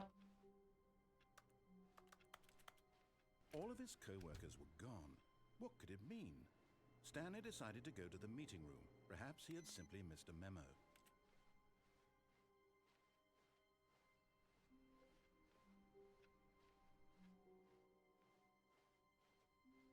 They'll ignore that new content. Stanley came to a set of 2 open doors. How many opened the more door and stuff that I haven't experienced? Any more? Three more endings than you would. Person here either. Feeling a Then wave of you want disappointment, me to do that? Stanley decided to go up to his boss's office, hoping he might find an answer there. Coming to a staircase, Stanley walked upstairs to his boss's office. Blah, blah, blah, shut up. Stepping into his manager's office, Stanley was once again stunned to discover not an indication of any human life. What could it mean? Stanley wondered aloud to nobody. He began wildly tearing through papers on the boss's desk, pulling books off the shelf, looking behind paintings, desperate for clues to his situation.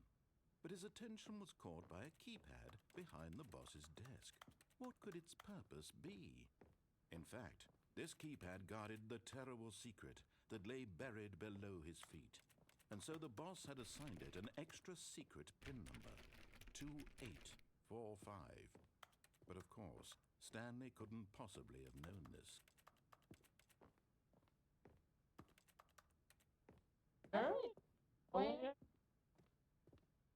Stanley just sat around twiddling his thumbs. Trying to input anything on the device was useless, since he could never possibly know that the combination was 2845.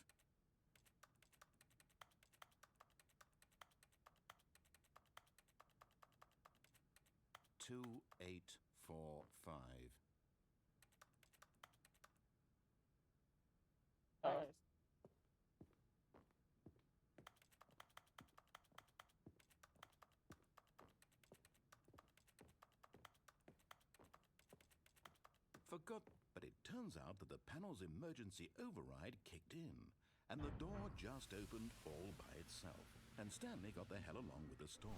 Well, whoop-de-doo.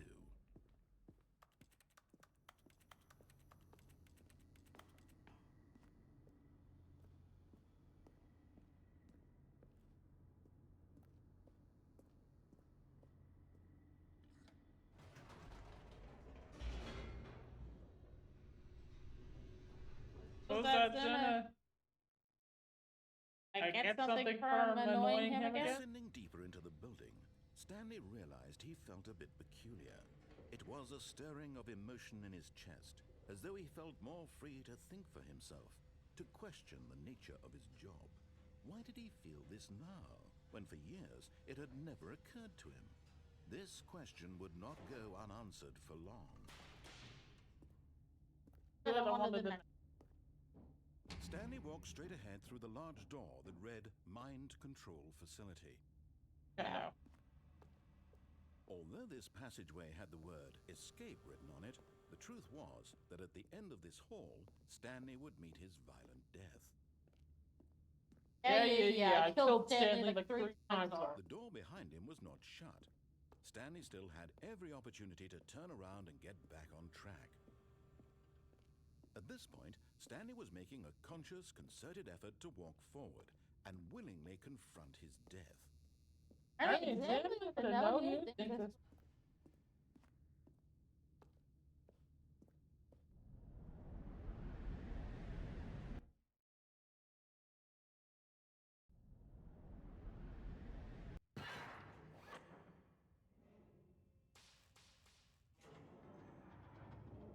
As the machine whirred into motion and Stanley was inched closer and closer to his demise, he reflected that his life had been of no consequence whatsoever. Stanley can't see the bigger picture. He doesn't know the real story, trapped forever in his narrow vision of what this world is. Why doesn't office still have this? Plucking the eyeballs from a blind man.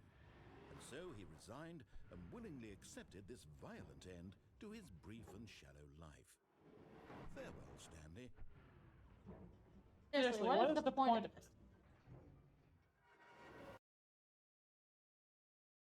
Farewell, Stanley, cried the narrator, Enough! Stanley was led helplessly into the enormous metal jaws. In a single visceral instant, Stanley was obliterated as the machine crushed every bone in his body, killing him instantly.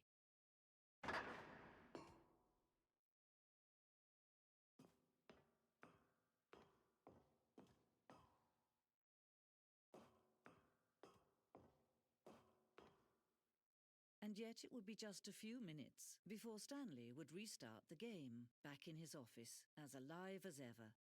What exactly did the narrator think he was going to accomplish? When every path you can walk has been created for you long in advance, death becomes meaningless, making life the same. Do you see now? Do you see that Stanley was already dead from the moment he hit start?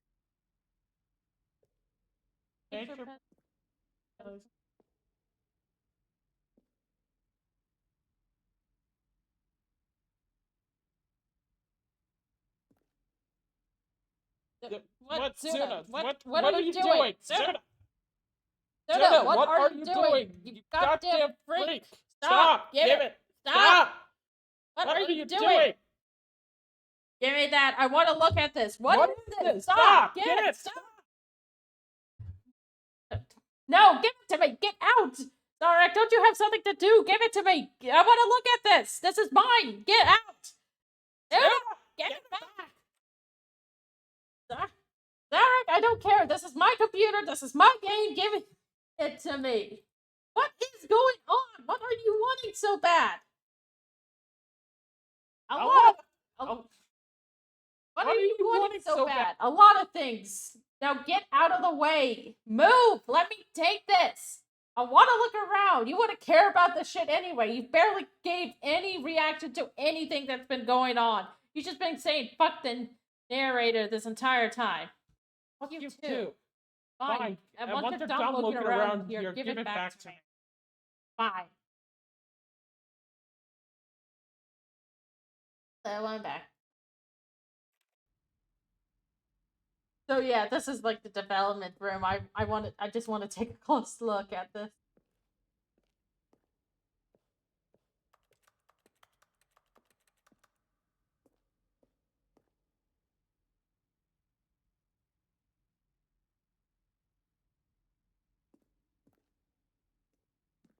Office.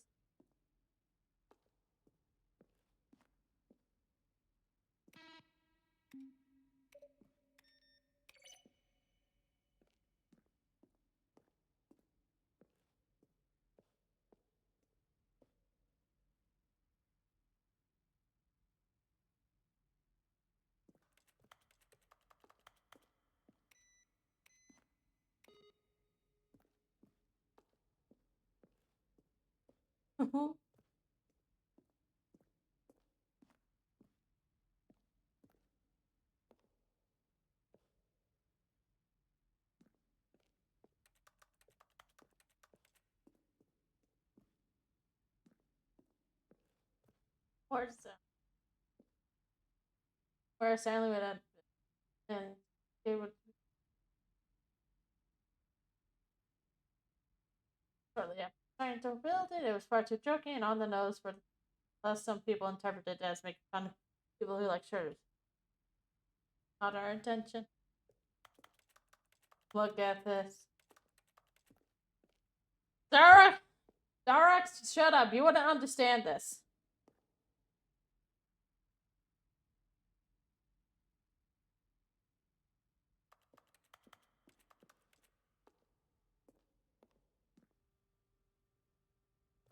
How would you make a JRPG? How would you make...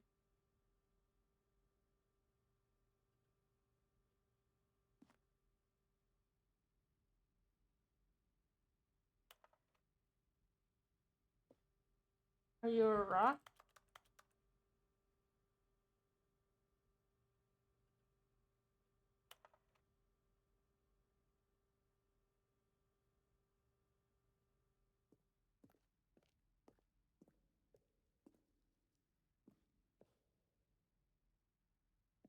Yeah, the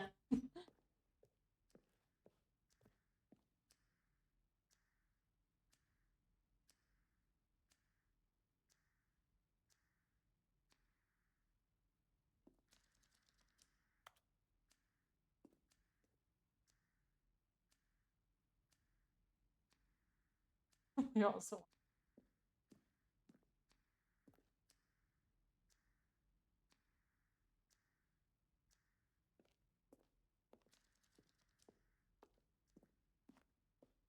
seriously super super cool.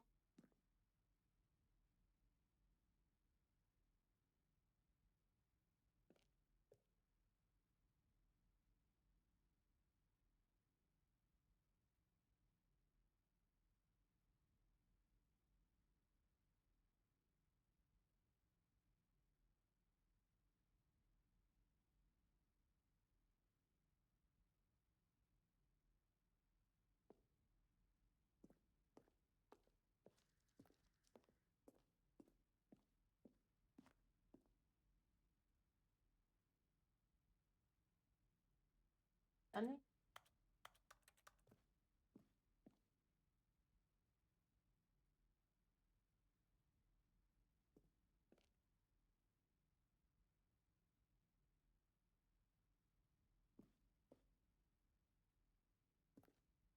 which one's this is ending? I honestly don't know any. I know a few of them, but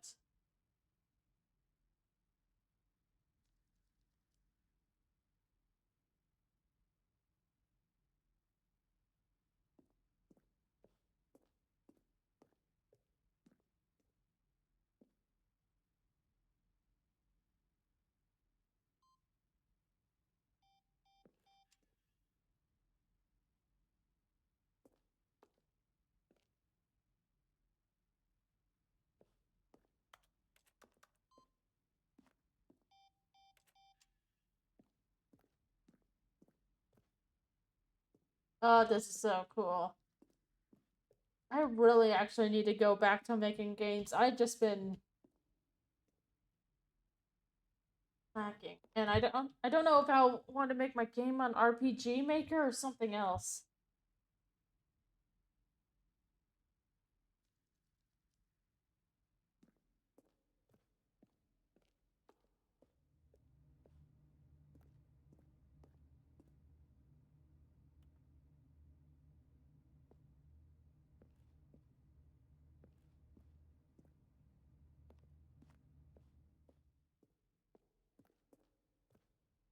But like little development notes, like do like something like this, like to show the development process of the game. Oh man, I would love to be able to do that. I just need to, do that.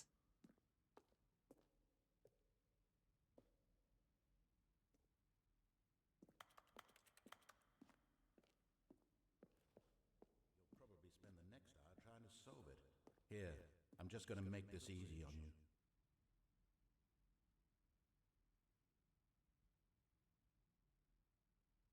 Then he pushed the number 8. And finally, he pushed the number 9.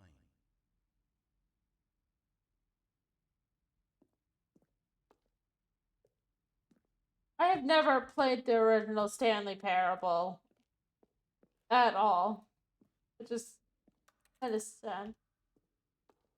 But man, this is a really really cool game. The correct point. If I've been talking to Darrock's voice the entire time, that would be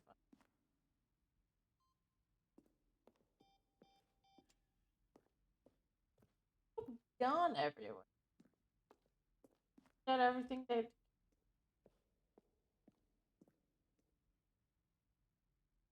I think now it's time to go to the exit. In a second, Darax. Oh, look at these two. How they wish to destroy one another. How they wish to control one another.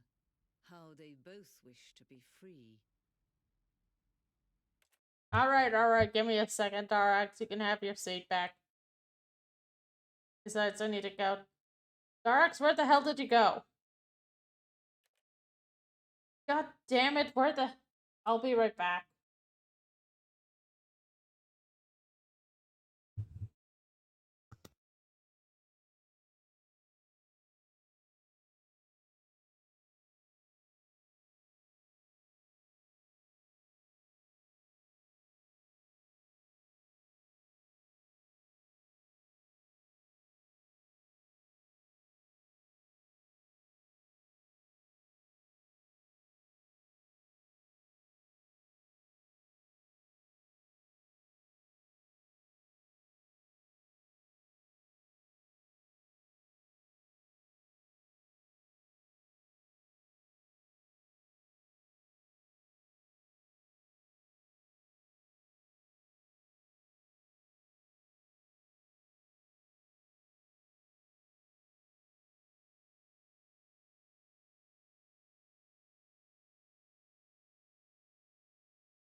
There you are. Are you back? I'm done with that section. You would seriously, you wouldn't give two shits about it.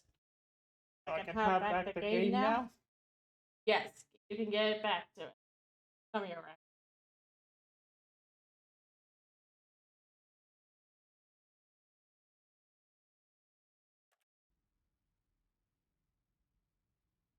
Oh. Can you see? Can you see how much they need one another? No, perhaps not. Sometimes these things cannot be seen. But listen to me. You can still save those two. You can stop the program before they both fail. Push escape and press quit. There's no other way to beat this game. As long as you move forward, you'll be walking someone else's path. Stop now and it'll be your only true choice. Whatever you do, choose it. Don't let time choose for you. Don't let time... He wants me to quit the game? Wanted to see Stanley. Alright, I'll quit the game.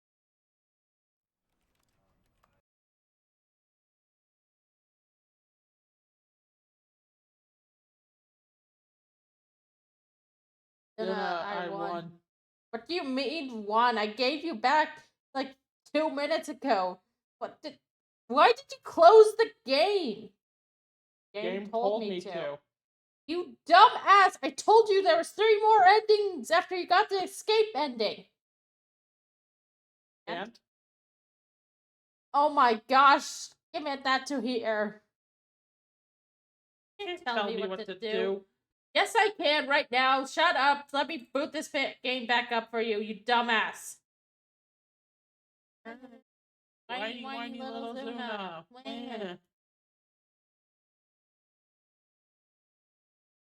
Get back. What time?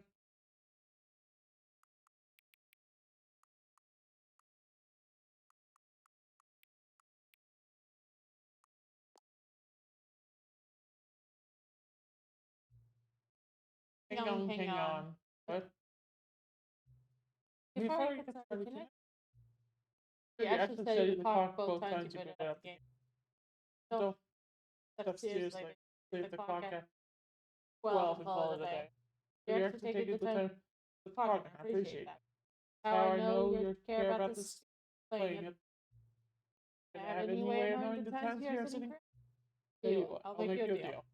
If you cooperate with the game and see the screen, set the clock to your favorite time. Go ahead, pick whichever time you want, even if it's not correct time. You earn it. Alright, I'll let you get back to the video game. Don't know what the fuck was that?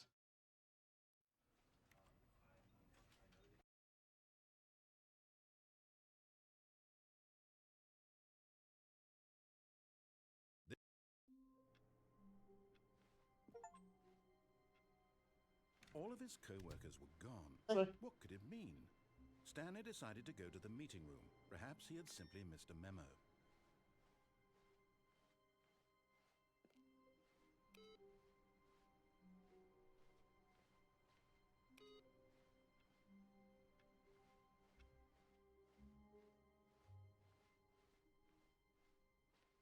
When Stanley came to a set of 2 open doors, he entered the door on his left.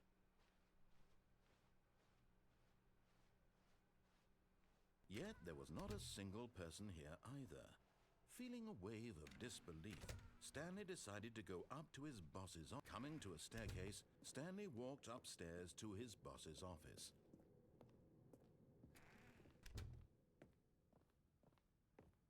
Stepping into his manager's office, Stanley was once again stunned to discover not an indication of any human life.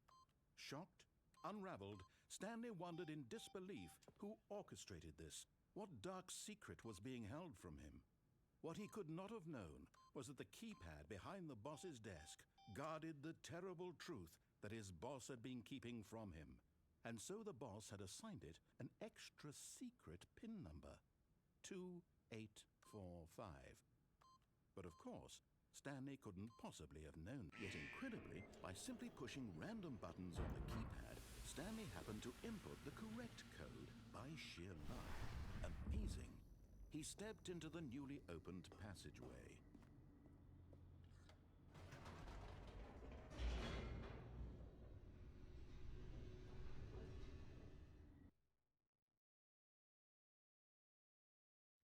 Descending deeper into the building, Stanley realized he felt a bit peculiar.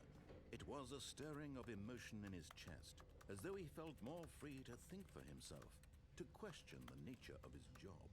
Why did he feel this now, when for years it had never occurred to him? This question would not go unanswered for long. Stanley walked straight ahead through the large door that read Mind Control Facility.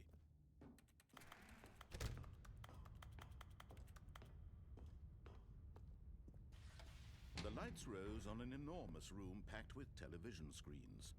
What horrible secret did this place hold? Stanley thought. Televisions. Did he have the strength to find out?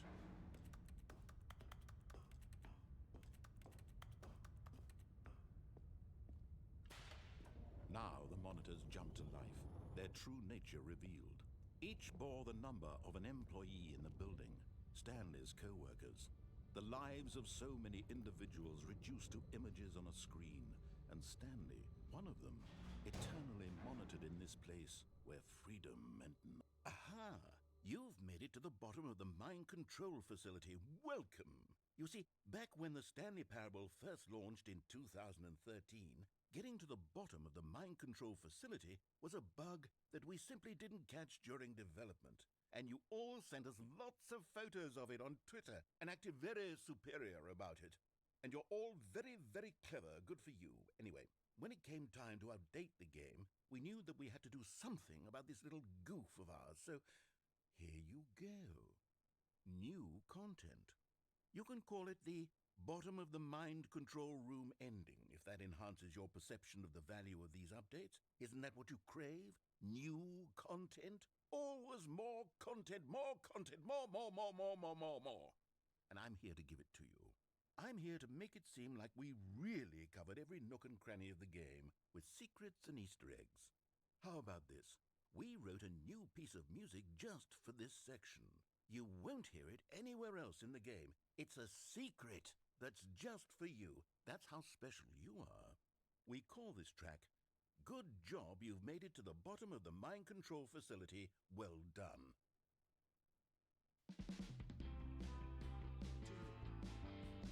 Good job, you did it. Good job. 3, 2, 1. Good job, you made it to the bottom of the mind control facility. Notice laughing her ass off right now. Catwalk. You should have been careful. You should have been careful. It used to be a bug, but now it's an ending. Now it's an ending.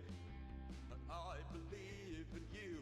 I believe in your ability to cross this barrier and chase your dreams. But railings don't mean anything. Good job, you did it. Good job, you did it. Good job, you did it. Good job, you did it.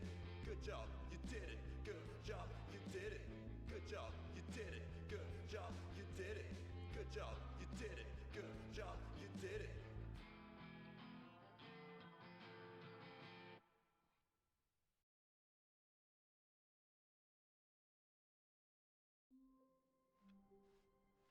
All of his co-workers were gone. What could it mean? Stanley decided to go to the meeting room. Perhaps he had simply missed a memo.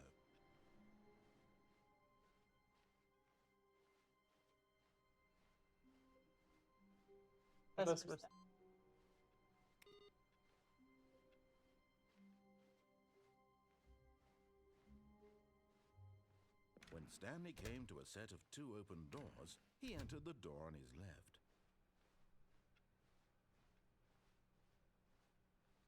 Yet there was not a single person here either. Feeling a wave of disbelief, Stanley decided to go up to his boss's. Coming to a staircase, Stanley walked upstairs to his boss's office.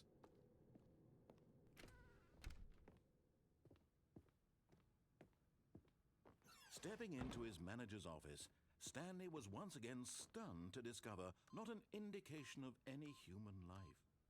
Stanley was in such a rush to get through the story as quickly as possible, he didn't even have a single minute to just let the narrator talk.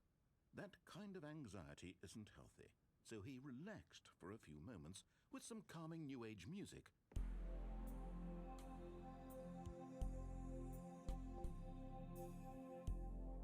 This is stupid.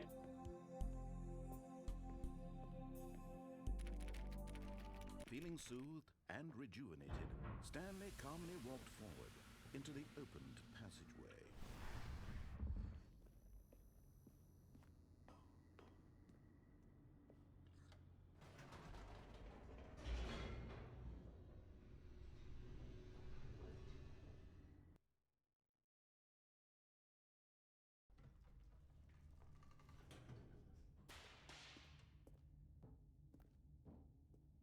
Stanley walked straight ahead through the large door that read Mind Control Facility.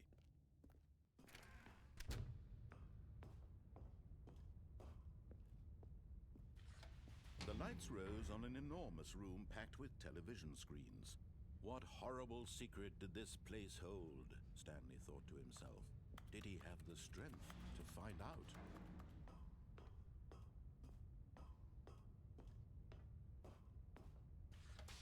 Now the monitors jumped to life, their true nature revealed. Each bore the number of an employee in the building, Stanley's co-workers. The lives of so many individuals reduced to images on a screen, and Stanley, one of them, eternally monitored in this place where freedom meant nothing.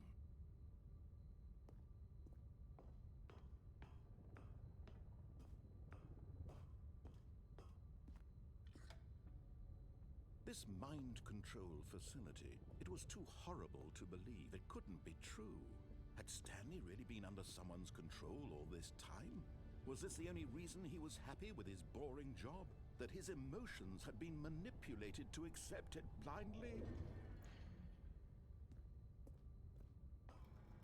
No, he refused to believe it. He couldn't accept it. His own life in someone else's control?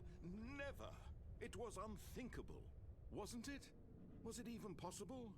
Had he truly spent his entire life utterly blind to the world? But here was the proof, the heart of the operation. Controls labeled with emotions, happy or sad or content.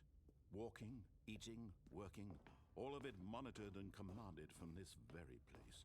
And as the cold reality of his past began to sink in, Stanley decided that this machinery would never again exert its terrible power over another human life. For he would dismantle the controls once and for all. Act like I'm some big hero.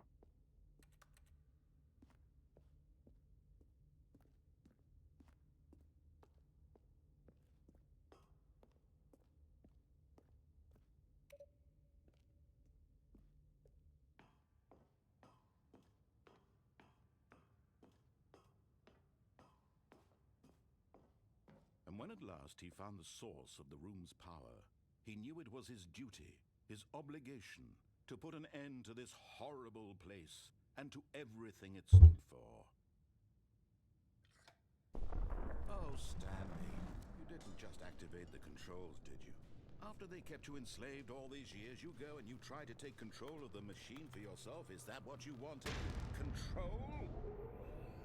Oh, Stanley, I applaud your effort, I really do. But you need to understand, there's only so much that machine can do. You were supposed to let it go, turn the controls off, and leave. If you want to throw my story off track, you're going to have to do much better than that. I'm afraid you don't have nearly the power you think you do. For example, and I believe you'll find this pertinent, Stanley suddenly realized he had just initiated the network's... I'm sorry. What? In the event that this machine is activated without proper DNA identification, nuclear detonators are set to explode, eliminating the entire complex. How long until detonation then? Let's say, 2 minutes. Ah, now this is making things a little more fun, isn't it, Stanley? It's your time to shine. You are the star. It's your story now. Shape it to your heart's desires. Oh, this is much better than what I had in mind. What a shame we have so little time left to enjoy it. Mere moments until the bomb goes off. But what precious moments each one of them is. More time to talk about you, about me, where we're going, what all this means. I barely know where to start. What's that? You'd like to know where your co-workers are? A moment of solace before you're obliterated? All right, I'm in a good mood. You're gonna die anyway. I'll tell you exactly what happened to them. I erased them. I turned off the machine. I set you free. Of course, that was merely in this instance of the story. Sometimes when I tell it, I simply let you sit there in your office forever, pushing buttons endlessly and then dying alone. Other times, I let the office sink into the ground, swallowing everyone inside, or I let it burn to a crisp. I have to say this, though, this version of events has been rather amusing. Watching you try to make sense of everything and take back the control wrested away from you, it's quite rich. I almost hate to see it go. But I'm sure whatever I come up with on the next go-around will be even better.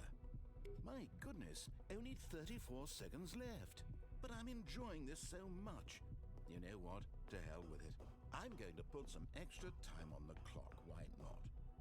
These are precious additional seconds, Stanley. Time doesn't grow on trees. Oh dear me, what's the matter, Stanley? Is it that you have no idea where you're going or what you're supposed to be doing right now? Or did you just assume when you saw that timer that something in this room was capable of turning it off? I mean, look at you. Running from button to button, screen to screen, clicking on every little thing in this room. These numbered buttons, no, these colored ones. Or maybe this big red button, or this door. Everything, anything, something here will save me.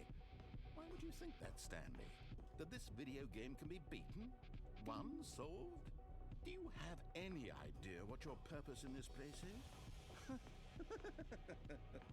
Stanley, you're in for quite a disappointment. But here's a spoiler for you.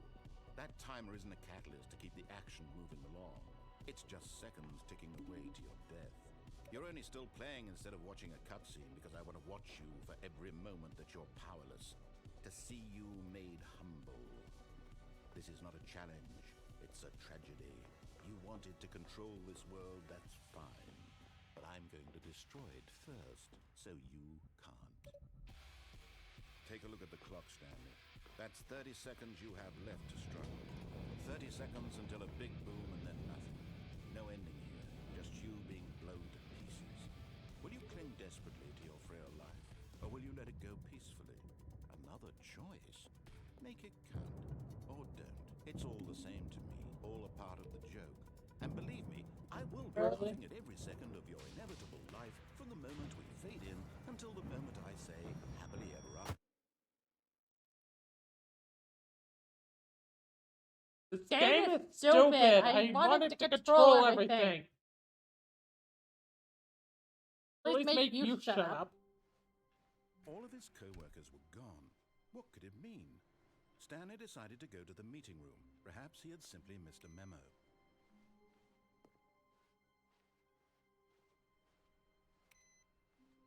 Apparently Stanley, the ultimate deluxe. Yes. When everything came to a set, So I'm guessing this last ending is me just following along what this bitch says. Alright. Yet there was not a single person here either. Feeling a wave of disbelief, Stanley decided to go up to his boss. Coming to a staircase, Stanley walked upstairs to his boss's office.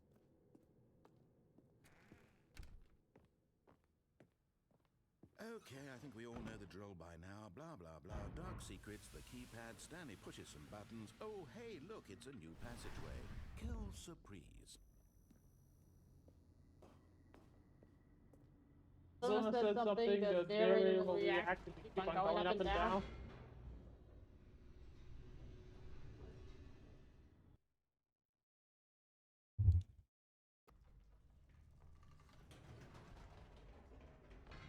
Whoops, Stanley actually got back into the elevator and went back up. Silly me.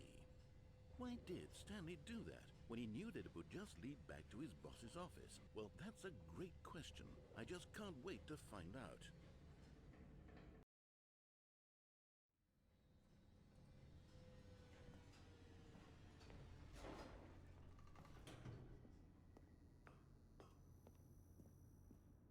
Here we are, Stanley. It's your boss's office. Exactly the way it was before you got onto the elevator. It's still just exactly what it is. What a decision you've made to come up here and look at the office again. This has fleshed out the plot of the story in new and fascinating ways I could have never anticipated. It's that keen eye for storytelling that you have, an incisive rapid fire of critical plot points, one after the other, weaving a rich tapestry of uncompromising narrative. Wow! I'm bolted to the edge of my seat. I like pissing this guy off. Funny. Incredible. Now he's getting back into the elevator and going down again. Ladies and gentlemen, how does he keep coming up with all of this?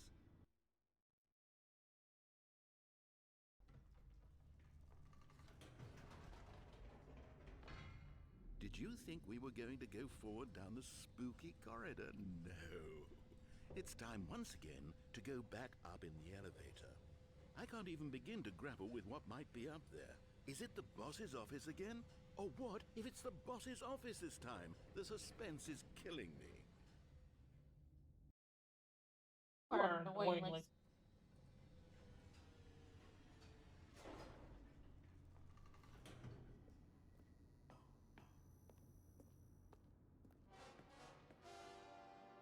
Oh my God. It's the boss's office. This absolutely changes everything for me. Give me a time out here for a minute while I process this. What the?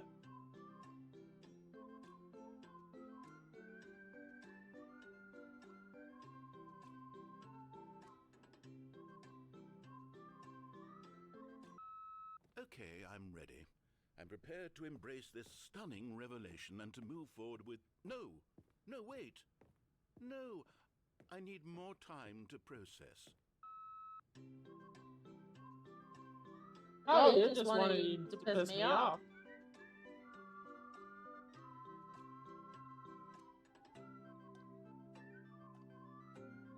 Notice you can't.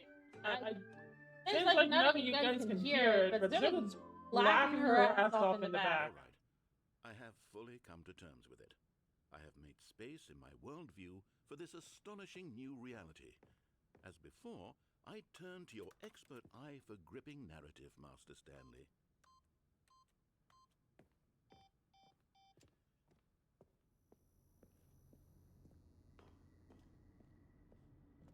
Of course. Going back down in the elevator. How did I not anticipate it?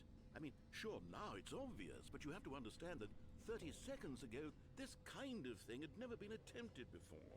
I had no frame of reference to even anticipate it. That's just how revelatory Stanley's decision-making is. A breath of fresh air in a landscape of storytelling that is Pissing off the narrator. Effective. It's certainly fun pissing you off. Cuphead. Funnier. No comment?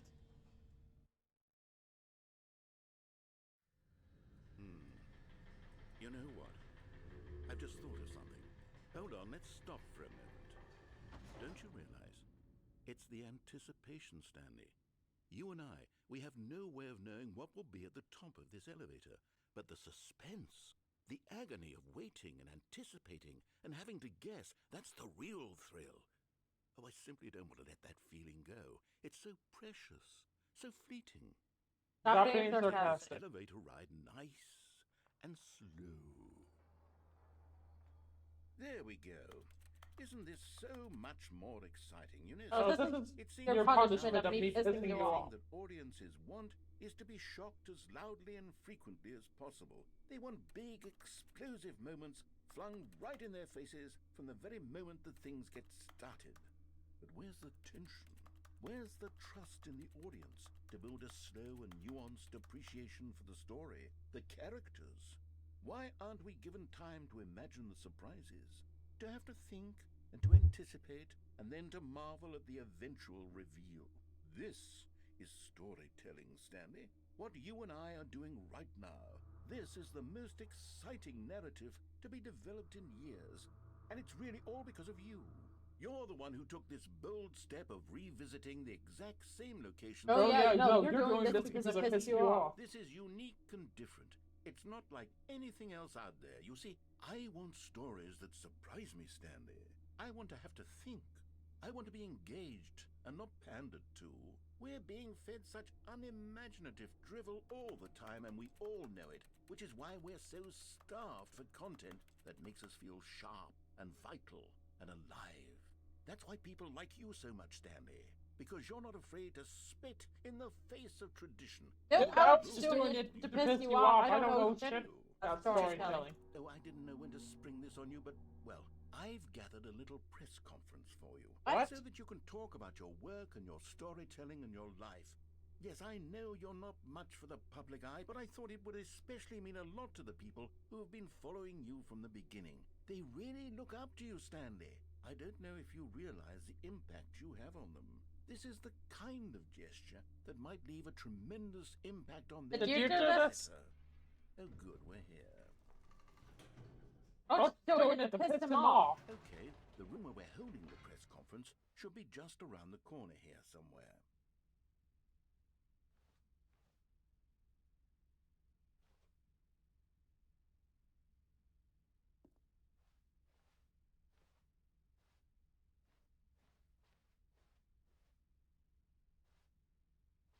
Ah, yes, here it is, just through this door.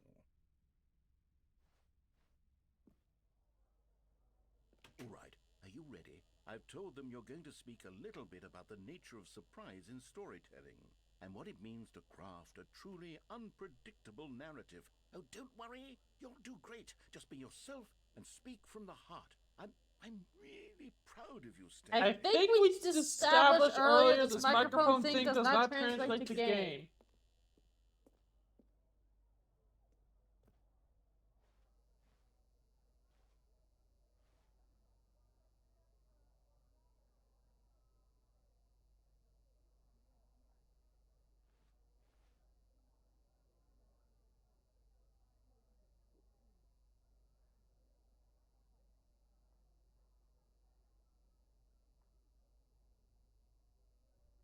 What is this?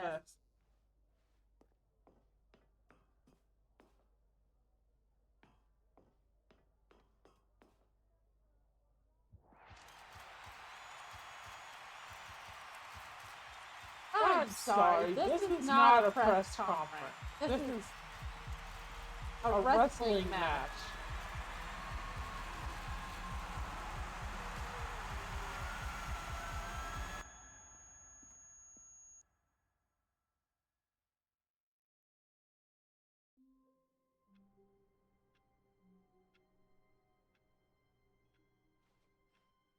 All of his co-workers... My eyes. What could it mean? Stanley decided to go to the meeting room. Perhaps he had simply missed a memo.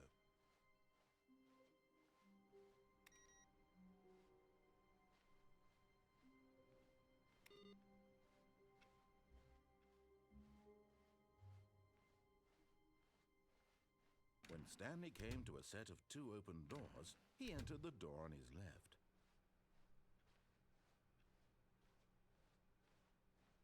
Yet there was not a single person here either. Feeling a wave of disbelief, Stanley decided to go up to his boss. Coming to a staircase, Stanley walked upstairs to his boss's office.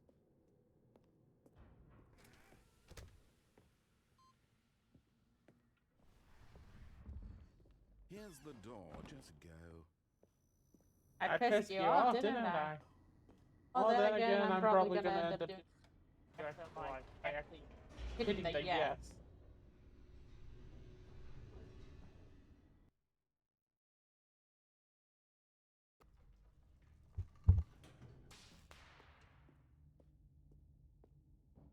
Stanley walked straight ahead through the large door that read Mind Control Facility.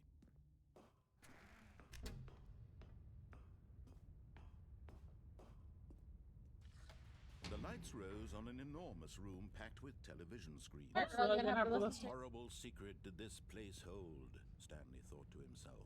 Did he have the strength to find out? He had the strength to not tell you. You have a name, or is his name literally just narrating?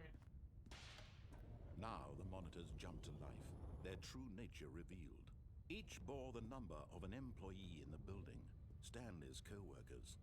The lives of so many individuals reduced to images on a screen, and Stanley... It turned the monitor to say, blah, blah, blah, blah.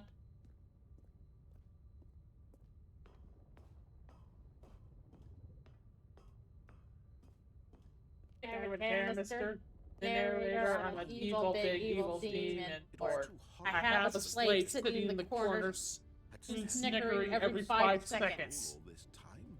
Was this the only reason he was happy with his boring job? That his emotions had been manipulated to accept it blindly? No. He refused to believe it. He couldn't accept it. His own life in someone else's control? Never. It was unthinkable. Wasn't it? Was it even possible? Had he truly spent his entire life utterly blind to the world? But here was the proof. The heart of the operation. Controls labeled with emotions. Happy, or sad, or content. Walking, eating, working. All of it monitored and commanded from this very place. And as the cold reality of his past began to sink in, Stanley decided that this machine... There, I pressed off. Are you happy now?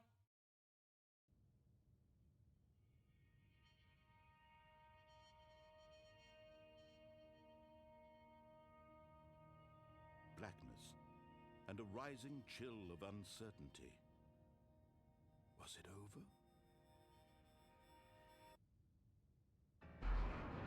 Yes.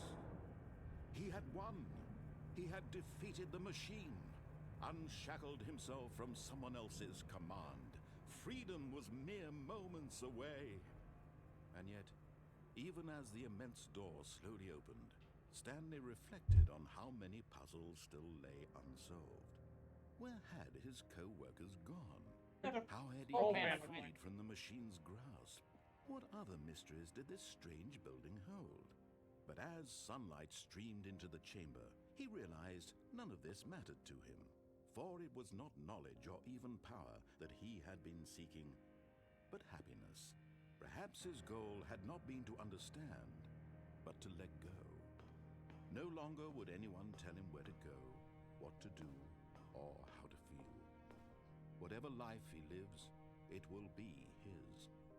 And that was all he needed to know. It was perhaps the only thing worth knowing. Stanley stepped through the open door.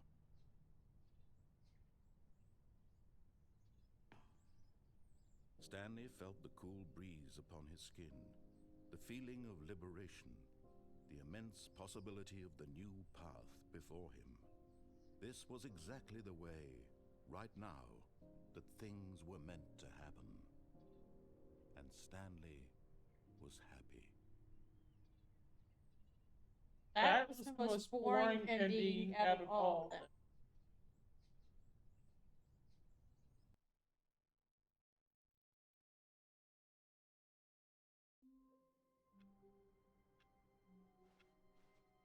All of his co-workers were gone. What could it mean? Stanley decided to go to the meeting room. Perhaps he had simply missed a...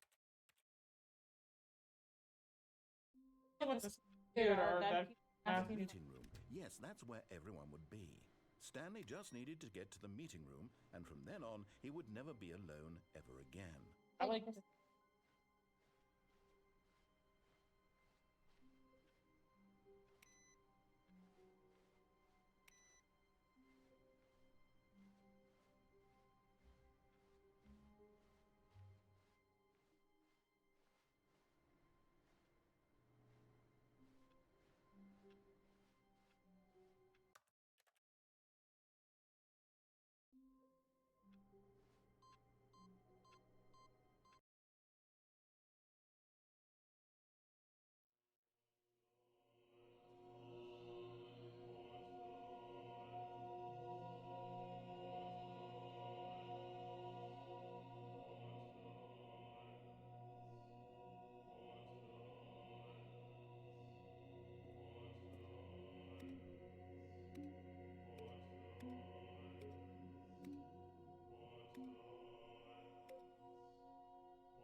Stanley had never seen the office this brightly lit.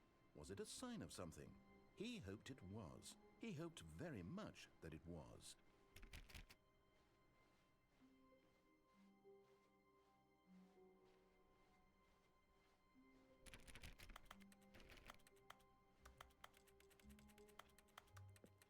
Okay, let's see what this. Oh, new content? What does that mean, new content?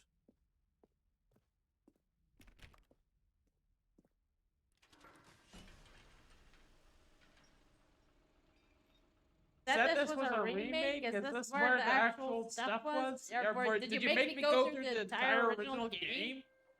Most of it, so it wasn't in the original? Hello, and thank you for playing the Stanley Parable Ultra Deluxe. As you may know, the Stanley Parable was a video game released in 2013 on home computers.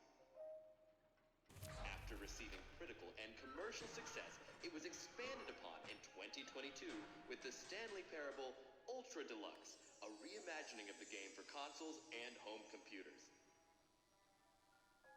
The Stanley Parable Ultra Deluxe features exciting new content that broadens and expands the world of the Stanley Parable, delighting audiences the world over.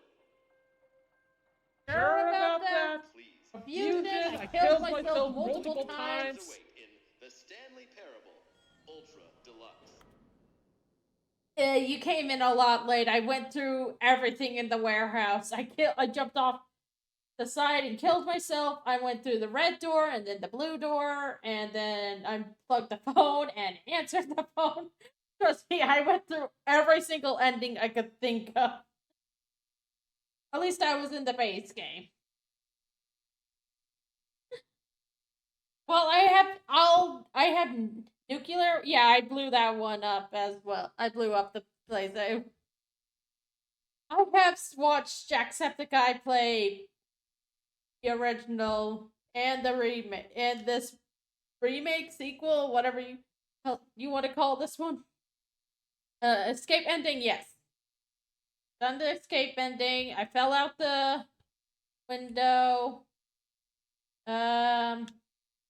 I got crushed. And I also fell down to the bottom of the mind controls facility and done the confusion ending. And I believe that's all the base game secrets. You mean to do the baby thing for 4 hours? Hell no. No.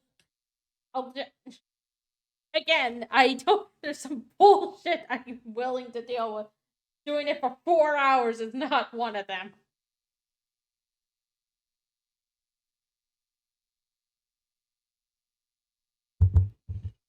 Seriously, if I wanted to do it for 4 hours or boot up the game and make a very long dinner with an auto clicker going on every few seconds. Holy shit, I am not doing a 4-hour looking up. Oh, well, this sounds delightful. I'm very excited to see the thrilling new Ultra Deluxe content.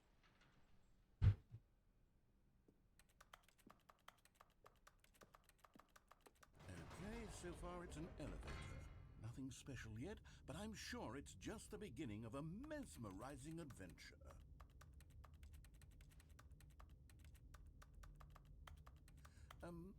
Is it broken? What's going on here? Should we be moving somewhere or... Oh, there we go. All right, finally, at long last, it's on to the new content. I've never been more ready. Let's do it. Darax has been insulting the narrator the entire time.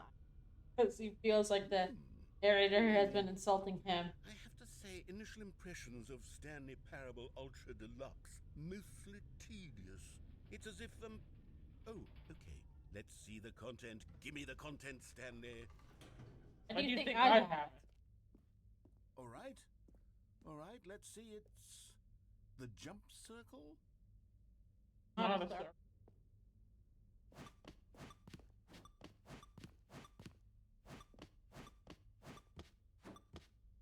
Seriously.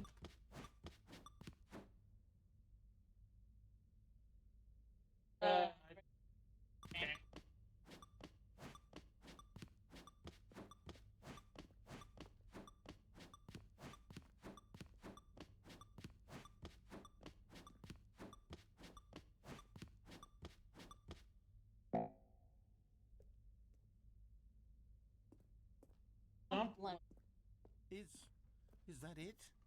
Surely that's not all the new content. There has to be something else, right? Goodness. Another elevator. Stanley, I have to say, initial impressions of this game are not positive. It's just elevators and jumping. Is this what passes for exciting new content? If this is new content, then I could just read you the whole dictionary. There's 20 hours of new content right there. Hell, I could count to 30 trillion. You could put that on the box. The Stanley Parable Ultra Deluxe, now with over 1,000 hours of new content. And oh wait, there's more. Very good. Yes. I knew there had to be something else. Let's see it. I'm ready for whatever it is.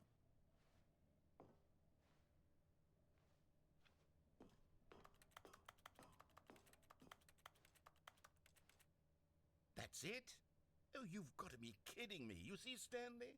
This is what happens when greedy video game developers with no respect for their fan base rush a cheap expansion to market for no reason other than to make an easy dollar. And don't get me started on the level of craftsmanship that's gone into it. In fact, I'm looking right now at the game's achievements, and it's hard to believe one of them actually says, "Test achievement, please ignore." What quality assurance department signed off on this? I'm infuriated and I'm offended, and I intend to find these people on Twitter and hold them personally accountable. It's my fault, Stanley. I built up too much anticipation around the new content, I'm afraid. It could never have lived up to such expectations. If you're still with me, why don't we just reset the game, and we'll try to get back to what the Stanley Parable is really about. No frills, no gimmicks. Really? Just you and me having a great time together like always. What do you say, friend?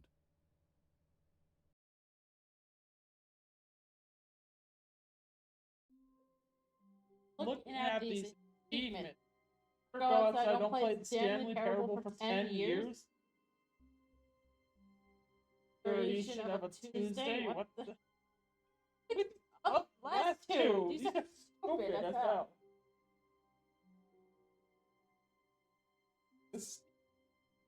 Nasty.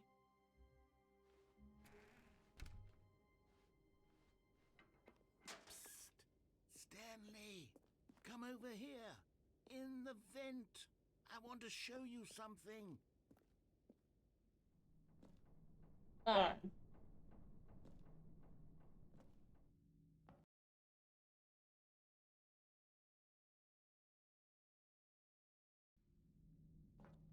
Okay, you remember how cheap and unsatisfying the new Ultra Deluxe content turned out to be? Well, it got me thinking about the past and how much better the Stanley Parable used to be.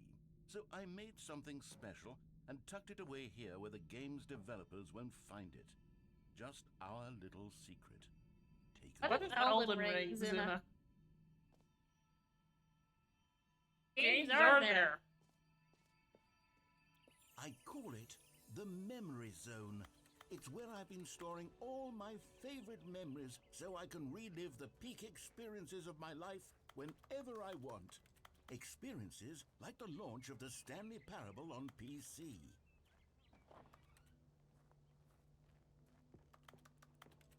You see, Stanley, doesn't the Memory Zone remind you of how wonderful Stanley Parable was before it was sullied with a cheap re-release? Remember back in October of 2013, when the game originally launched? Back then, video games had integrity. Back then, it all meant something. Oh, the waste.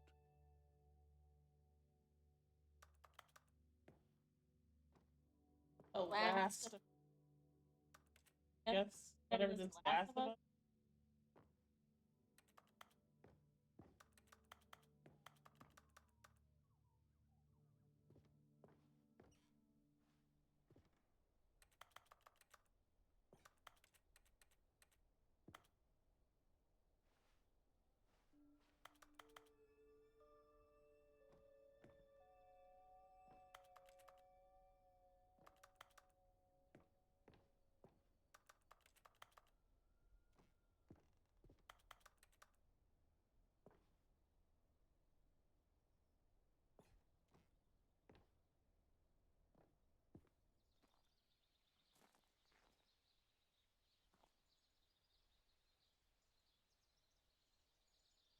Oh, dog.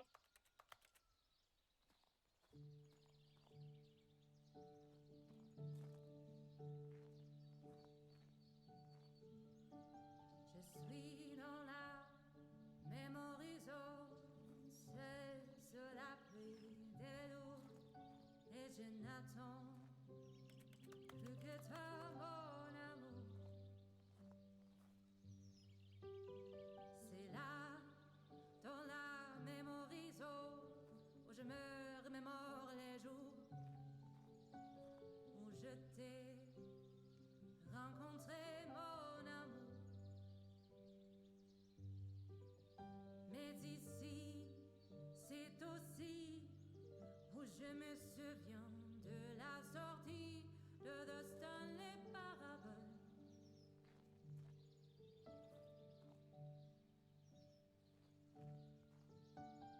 C'était en 2013, un très bon jeu Jenna, what are you doing? du mois après les journaux, mon amour. What do you mean? What What language language is is this? this? Isn't this Rien de plus human? nostalgique que les What do you mean human has like different languages? What the?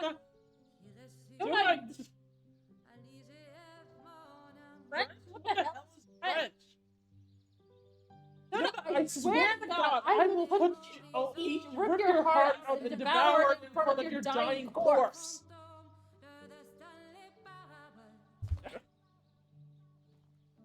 Leave Me me alone. alone.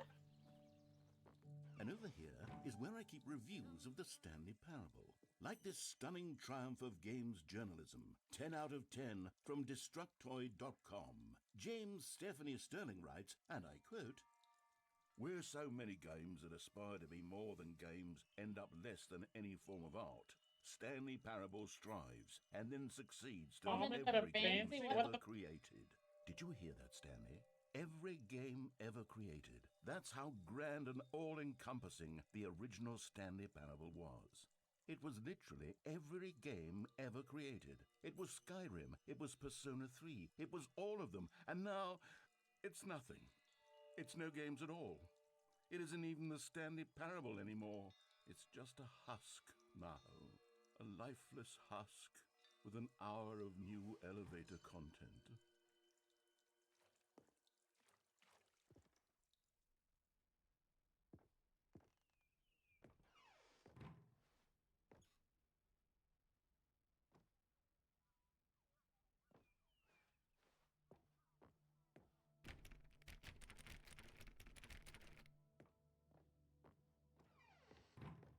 Here's another moving passage, this time from GameSpot.com. The Stanley Parable is both a richly stimulating commentary on the nature of choice in games, and one that offers some of the most enjoyable, surprising, and rewarding choices I've ever been confronted with in a game. 9 out of 10. Don't you get it, Stanley? The game was perfect. It didn't need anything else. It didn't need new content.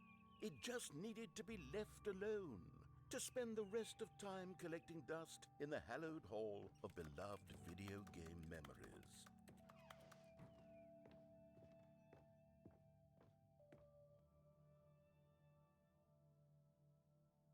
Yes.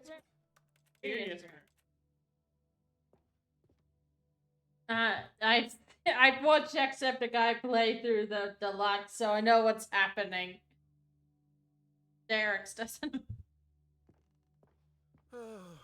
I gotta figure out how I'm actually pronouncing this guy's name. Holy What I shit. wouldn't give to go back, to have it all over again. Stanley Parable was always something I always wanted to play, even though I spoiled myself. But it's just like, yeah, this game is really actually funny. Just like this Drax is just like deadpan with everything. Wait, hang on. I don't recall this part of the memory zone before. What's this? What's down here? Oh no. Oh God, no. Stanley, it's a collection of reviews from Steam, the online video game distributor. I haven't looked at these in years. I can't even imagine what's been collecting down here. Surely these reviews were glowing as well, weren't they?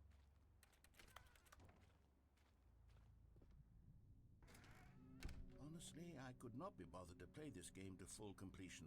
The narrator is obnoxious and unfunny, with his humor and dialogue proving to be more irritating than entertaining. Unfunny! I'm not trying to be funny. I'm trying to make a serious work of art. I suppose I could write up a handful of gags to insert into the Stanley Parable, but the game is already such a densely layered web of profound philosophical insights that I can't even imagine where I'd have the room to stick them.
Okay, let's see what this one says. While the idea for the game is good, for someone who prefers non-linear games, this preachiness gets annoying fast. Preachy? Stanley, I'm not preachy, am I? You can tell me if I'm preachy. Honestly, you can. Of course. They're annoying. This is actually quite shocking for me. I always, well, to be honest, I had always thought of the game's dialogue as being rather terse to begin with. You can't know how much fluff I cut from the game to get it to feel as light and airy as it... Well, I always thought it did. But maybe it wasn't. Oh dear. What an awful memory to have to hold on to. These black marks on my otherwise unimpeachable track record.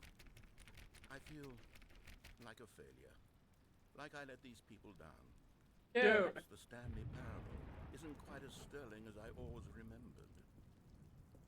Listen, Hey.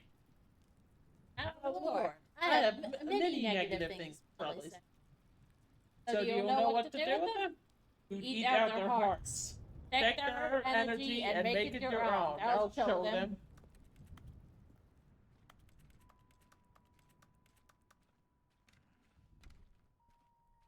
You're an disembodied talking voice. I'm pretty sure you can try eat things.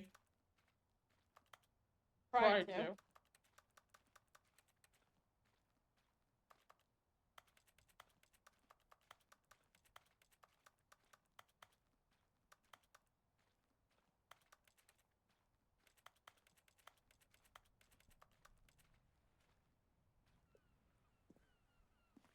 What's this one got to say? You constantly have to stop doing anything so the narrator can catch up with his long-winded explanations of what's happening. I wish there was a skip button. A skip button? Well, yes. Yes, I think we can do that. If I'm truly too preachy, then maybe letting you skip ahead for just a moment, surely it couldn't hurt. how about a mute You button? can strike these negative reviews from the record. Only positive reviews of the Stanley Parable. That's my motto today, and it's always been my motto. I'd do anything for the customer, Stanley. Yes, a skip button we shall have.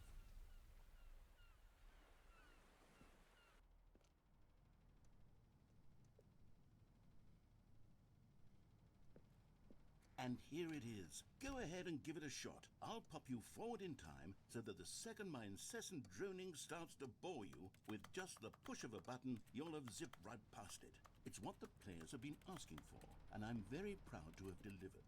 No more listening to me rambling on and on and on. No. The Stanley Parable is a game for the people. And if the people want silence, then by goodness, that's what they're going to Then do. get a mute Don't button. sit around waiting for me to shut up. Go ahead and make me shut up. Here, we'll pretend that I've just begun an interminable monologue, and it goes something like this. The story and the choices, or what have you. Yeah, you know. Shut up. Oh, you're back, you see. You were only frozen in time for a few minutes, but it was plenty of time for me to deliver a long, rambling monologue full of unnecessary verbal flourishes and lengthy ruminations on the nature of choice in video games. Of course, I happen to believe it was perhaps one of my more profound such ruminations. Not that, of course, you need a description of it, but if I had to describe it, I'd say it was perhaps less of a rumination and more of a treatise. Or maybe a manifesto. Look, I'll outline it for you very Okay, shut up.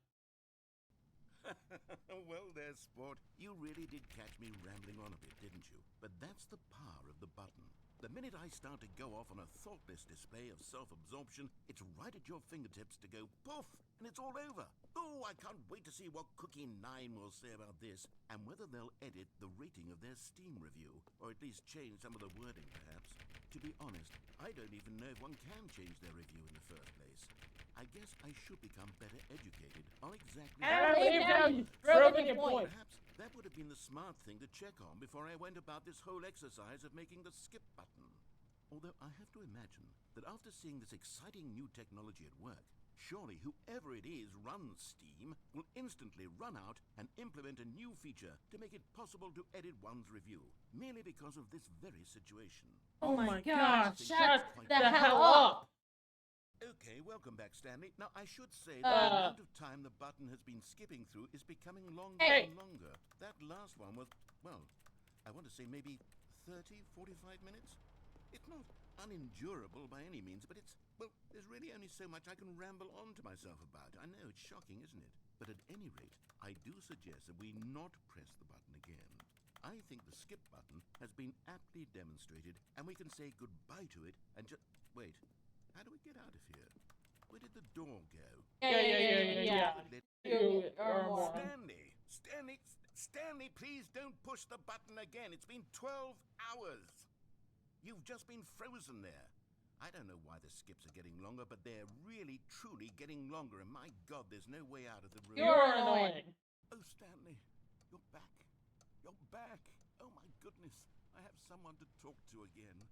Stanley, I think it's been a week. Good. Weeks.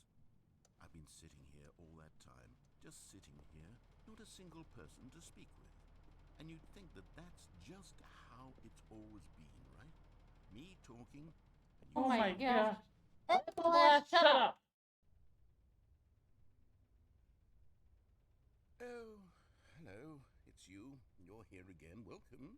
I have had time to think about you and about us and about everything we've been through. I've had so much time, I stopped keeping track after a year. Have you ever sat down in one place and not moved for one entire year? Let me describe it for you. No. Oh, finally, shut up. Take care of the plants. And the carpet.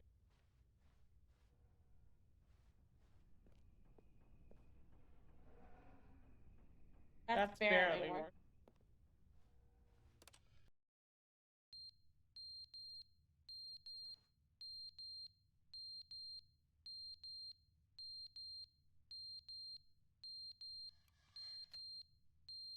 Oh, that's...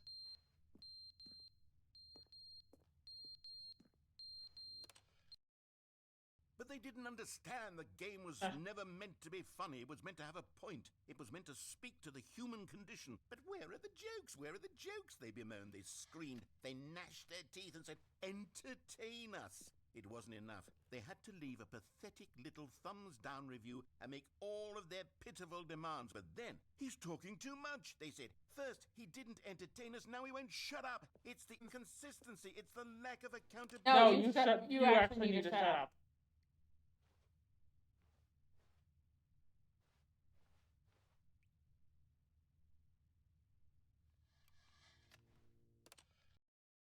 The end is never the end, is never the end, is never the end, is never the end, is never the end, is never the end, is never the end, is never the end, is never the end, is never... And you're going crazy. Okay.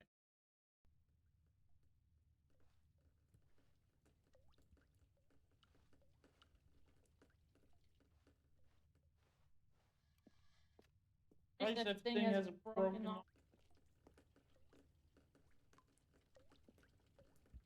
Looks like a ball.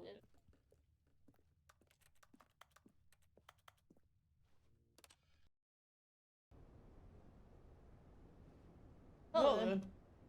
Fast.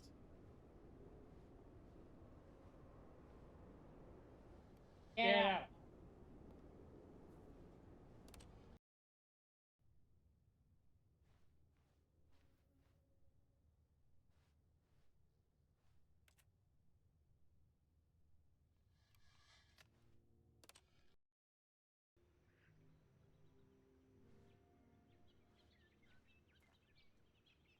Oh, green. Get out now?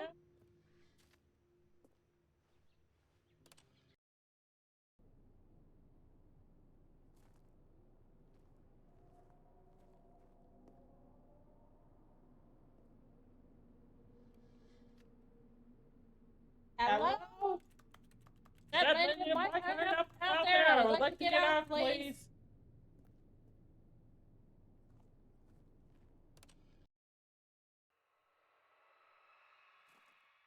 Oh, no, now? Hello? Hello, this this is Drax. Drax. Can you get me out of here?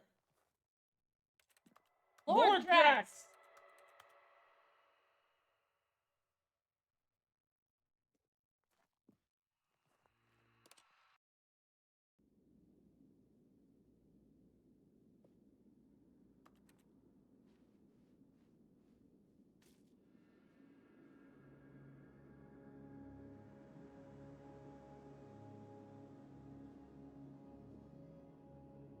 How did a thing full of water turn into dust?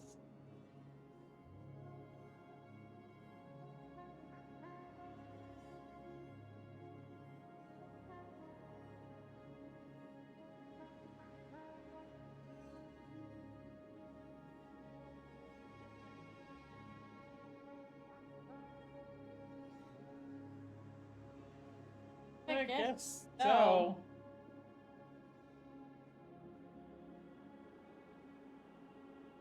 Also, how was that the only thing? Was the entire building? No, the plants and the clock.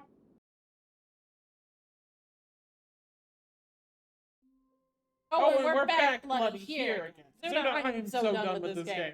I am so done. I am not listening to that man insult me anymore. I am done. Goodbye. Goodbye. Goodbye, all of you. I am leaving. Bye. I hate this goddamn thing. I am done. I am leaving. Bye. I didn't even close the goddamn game.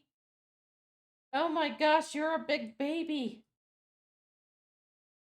Give me a second.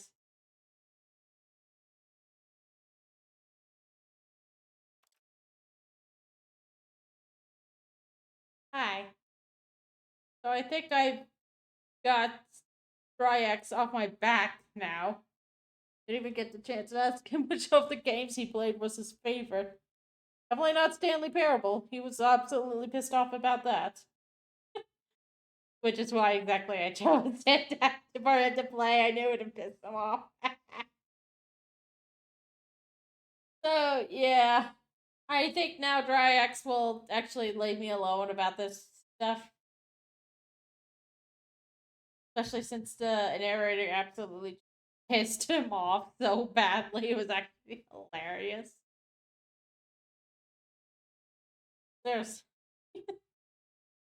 Anyway, I'll definitely do another stream to do the rest of the Ultimate Deluxe stuff. My own time. But yeah, he's definitely done. He's out of here. He burnt part of my wall. Thanks. Anyway, I'll sign off here. Like for me anyway. So, I hope you all enjoyed the week of Drax. I don't know if I'm ever gonna do now. Real talk, got out of character, all that shit. I don't know if I'm ever gonna do this again. At least not anytime soon. the problem with being Drax is that he's. Yes, Lizard?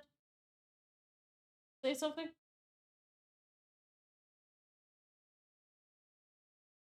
Oh, you just want. Alright. Anyway, as I was saying, Drax, he's meant to be a absolute jerk. I mean, he's only own slave, so that's a thing. And he's mainly a. It's hard to. It's hard for me to roleplay as a complete another jerk. Trust me, he would. If because I just can't get into the mindset of a narcissistic freak like that. Like what he's at least what he's supposed to be. Also, I meant to ask: does this model look masculine? Because I was hoping I changed some things from the original one that you saw on Slime Rancher, but I don't know how much helped. Is anyway. Okay, that's good. That's one of the things I was worried about. The Droid is definitely more aimed towards making females. Anyway, Rex, calm down. Still here.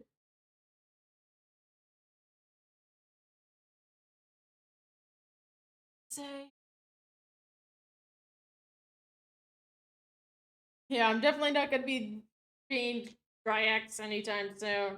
I still need to figure out his pronunciation of his name because I'm pretty sure I pronounced it like 5 different times throughout everything.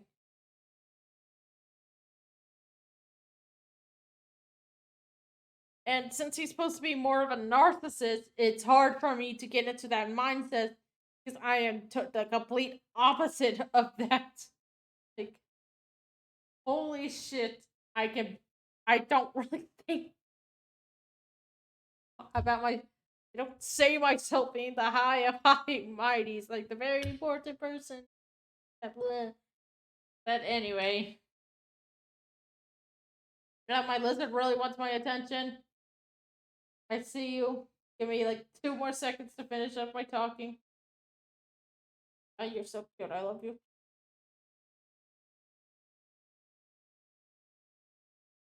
But yeah, thank you all for joining. Stanley Parable was definitely a game that's always been on my radar, and even though I've seen Jacksepticeye play through both the original and the deluxe, I definitely do enjoy it. It's one of those games I always just want to play on my own, even though I know everything about it. Then, actually, still can't believe this game originated as a Gmod map. Seriously. That's also a game I should mess around on the servers. Don't think they'll be as welcoming. But, who knows. Anyway, I saw long enough. The lizard wants my attention. And have a good night. Whatever time it is for you, stay hydrated and stay beautiful. Bye!